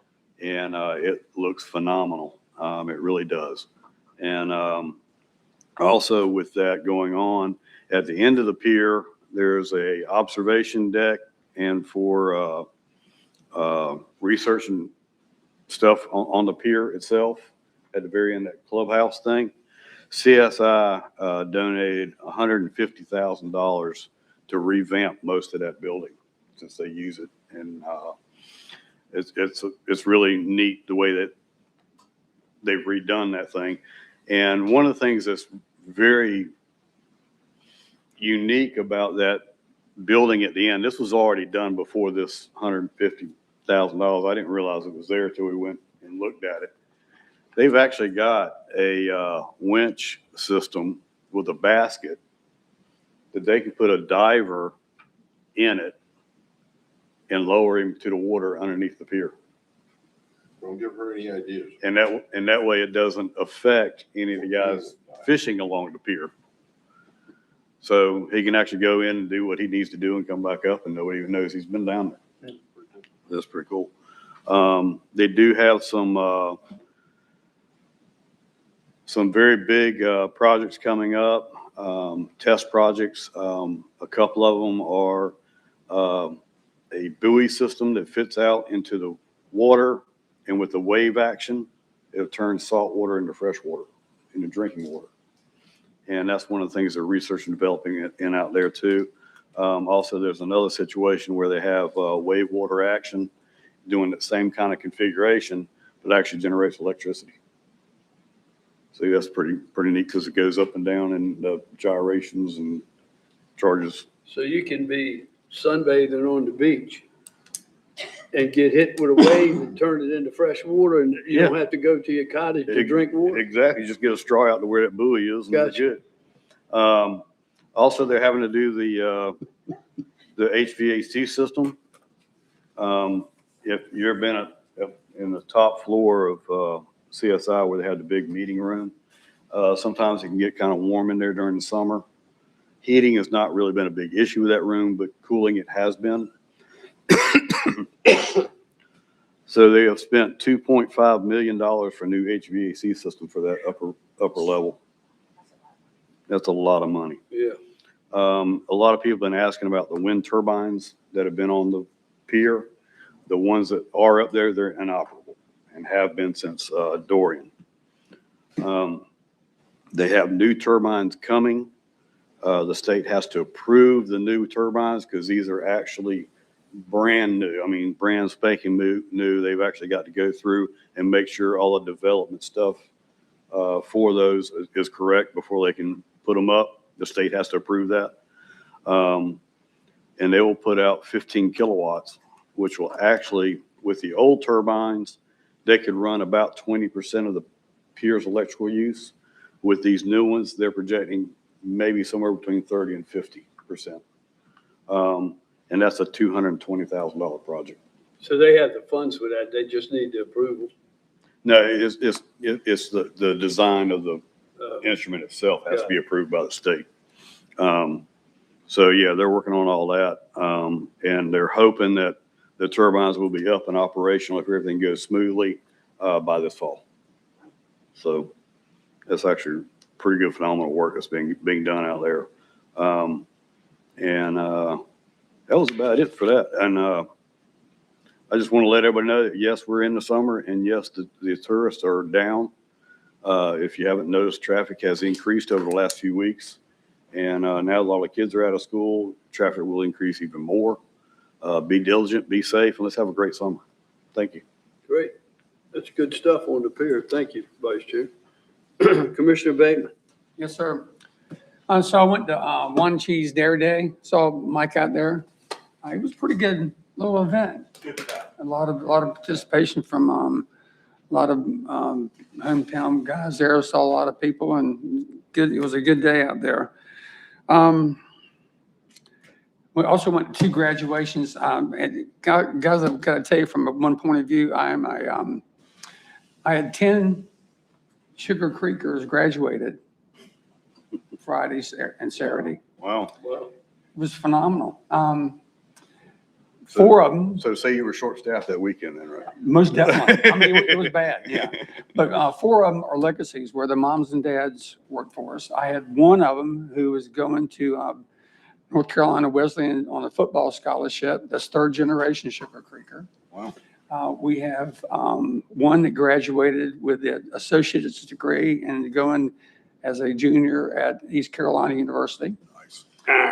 We have, I think, 3 or 4 are taking care of taking advantage of the DARE guarantee and going to college at Albemarle, which his board was so and had a big part on making that happen. It's really a great thing. I was proud of all the graduates, but really proud of mine. I went down to Hatteras and I saw Mary Ellen and saw the graduation down there. They do it differently than we do it up here. And it was in good time. Yeah, they had a lot of enthusiasm. I had one little kid, man, he was so happy to graduate, let me tell you. Good time down there for all. I don't want to jump on the bandwagon, but I think we're going to have an issue in the future. I think Parks and Rec's already addressed it. I think Board of Education addressed it yesterday, the e-bikes. On the bike path running with a coon dog, I had this e-bike go by me, y'all, on a swerving bike path on a Kitty Hawk Woods Road. He had to be going 35 miles an hour at least. Didn't have a helmet on, probably 12, 13 years old. And I can just visualize that kid taking us off the road or something, or swerving in a car, hitting him, or running into a tree with no kind of safety equipment. And I've been told that some of those bikes can go up at 50 miles an hour with these new batteries and stuff. I'm getting a lot of calls on Hatteras Island. Yeah. Going down Buxton Back Road and driving between the villages. So I don't know. I'm not proposing to do anything. I'm just kind of letting you know the observation that I see. Well, Kill Double Hills is addressing it Mhm. now, and I believe the school board is looking at it. So we'll be interested to see, Something for the see what future. kind of criteria or stipulations. they And my come last back thing, how about Brightspeed? Do with. How we, about it? do we have any kind of, anybody that can give me a number so I can give it to my people to call, to fuzz, to cry? Good luck. The gentleman that you gave me before, he's not there anymore. No. He's gone. And he was the main contact. Turnover is extreme. Mhm. Yeah. They're terrible, y'all. I've gotten 4 or 5 phone numbers to call, and when you call any of those 5, they ultimately wind up in the same place. And it was with that guy who left. Yeah.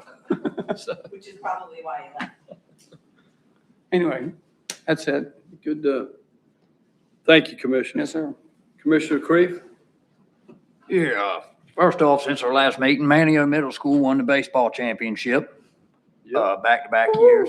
That was fun. Got to go to a bunch of those games and, really good for them. So, and, congratulations to all our graduates from all of our Dare County schools, all the way up, elementary school, high school, middle school.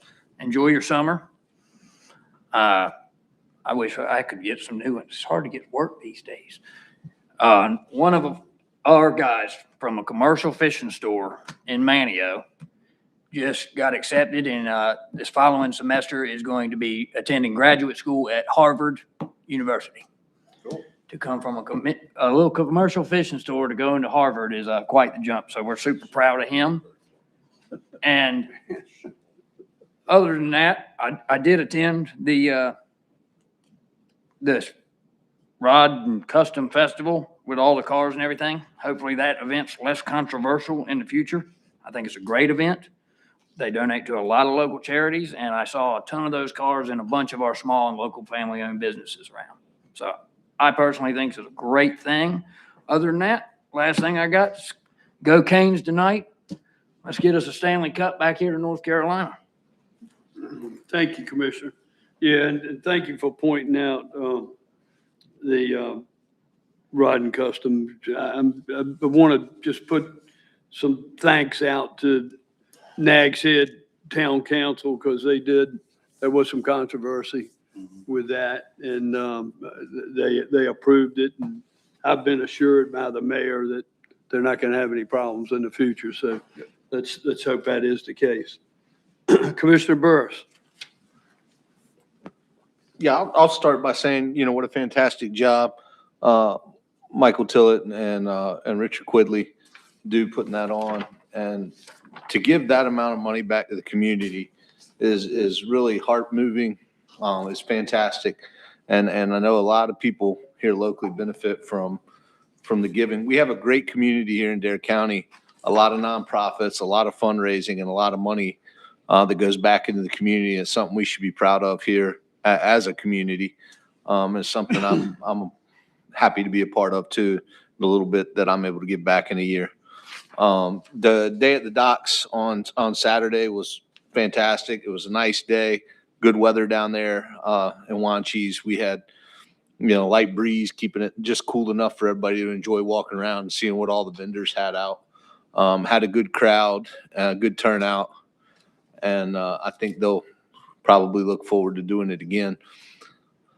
Other than that, I don't really have a whole lot going on right now. I know it's that time of year. Everybody's like Vice Chairman said, everybody's out on the roads, and I just encourage everybody to think twice, be patient, and think about your safety first, because if something bad were to happen, sometimes there's no coming back from it. So just take your time, be patient, and be safe out there this summer, and enjoy beautiful Outer Banks weather.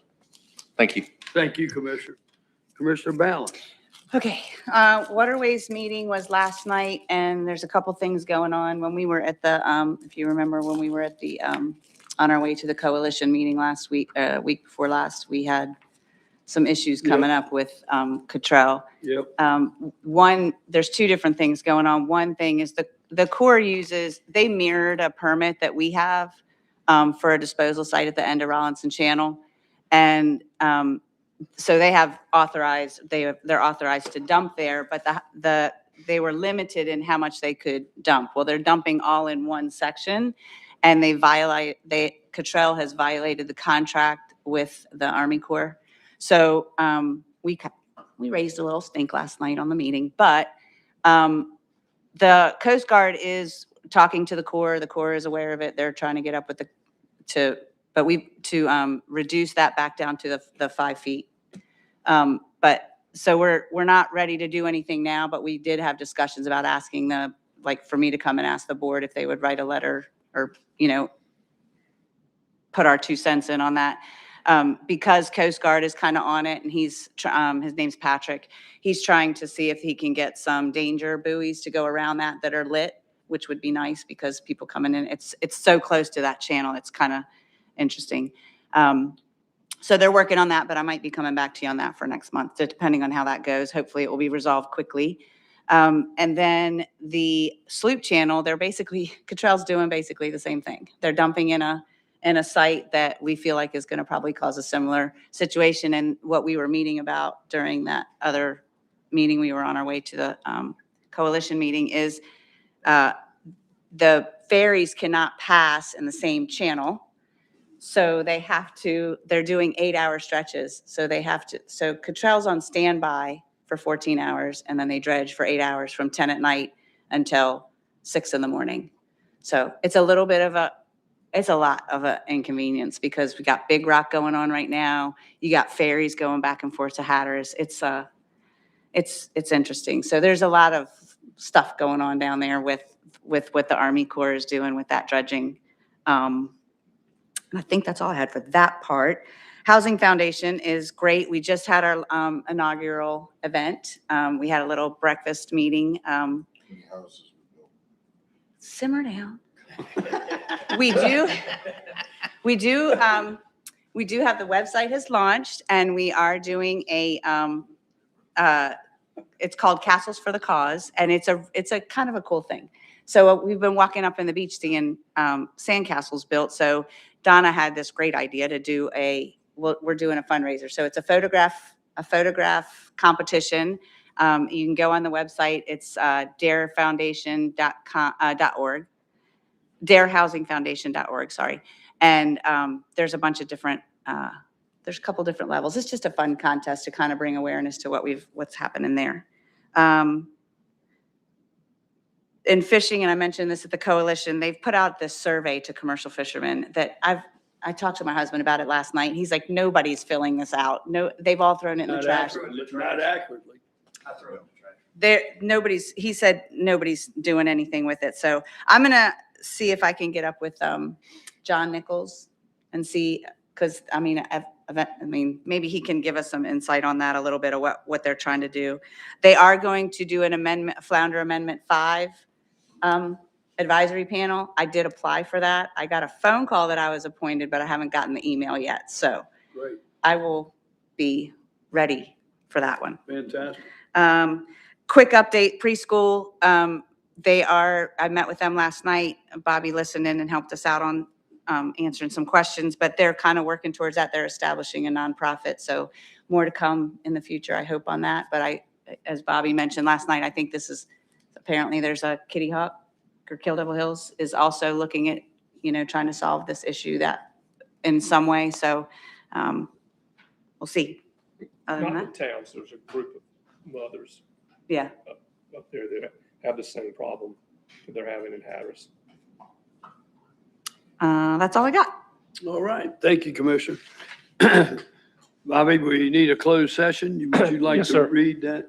I need a closed session pursuant to NCGS 143-318-11A3 to consult with the attorney employed or retained by the county in order to preserve the attorney-client privilege, and pursuant to 143-318-11A5 to instruct the county staff or negotiating agents concerning the position to be taken by or on behalf of the county in negotiating a price of other material terms of a proposed contract for the acquisition of real property along Driftwood Drive.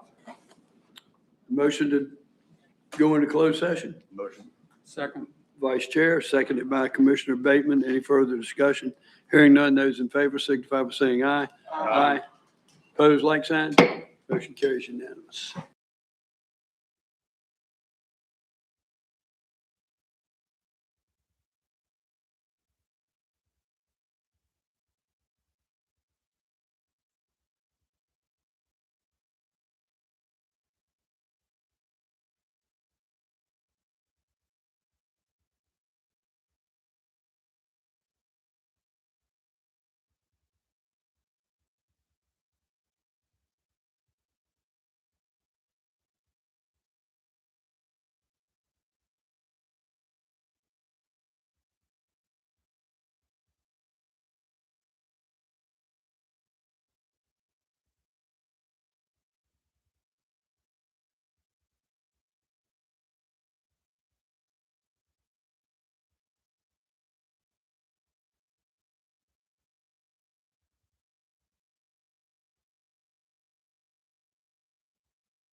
I call the Dare County Board of Commissioners meeting back to order and turn it over to the county manager. In the closed session, the board gave the county attorney direction, and we talked about 2 real estate matters, and we'll talk about them right now. One is, I need a motion for you to authorize me to enter into a lease with the airport authority for that lease that we swapped for the old Hilo house that we had before. For the house. Okay, is To approve. Second. all right, it's a motion on the floor by Commissioner Bateman, it's seconded by the vice chair. Any further discussion? Hearing none, those in favor signify by saying aye. Aye. Opposed, like sign. Motion carries unanimous. And then up by the county pumps, there's an easement that runs back to the Kellogg Supply property. And I need a motion that authorizes us to grant an easement to the property owner that owns the land at the end of that easement in return for him granting us his rights in the property that adjoins our buildings and ground site where it connects at Driftwood Drive. And so we would do a swap there, and that swap would be subject to the new property owner and Kellogg Supply working out an agreement with regard to maintaining the easement that we've given both of them. Motion to approve. Okay, there's a motion on the floor to approve by the vice chair. Is there a second? Second. Second by Commissioner Balance. Any further discussion? Hearing none, those in favor signify by saying aye. Aye. Opposed, like sign. Motion carries unanimous. There's no other action. Thank you, County Manager. I need a motion to adjourn until 9 a.m. on July the 7th. So moved. Vice Chair, is there a second? Second by Commissioner Burris. Any further discussion? Hearing none, those in favor signify by saying aye. Aye. Opposed, like sign. Motion carries unanimous.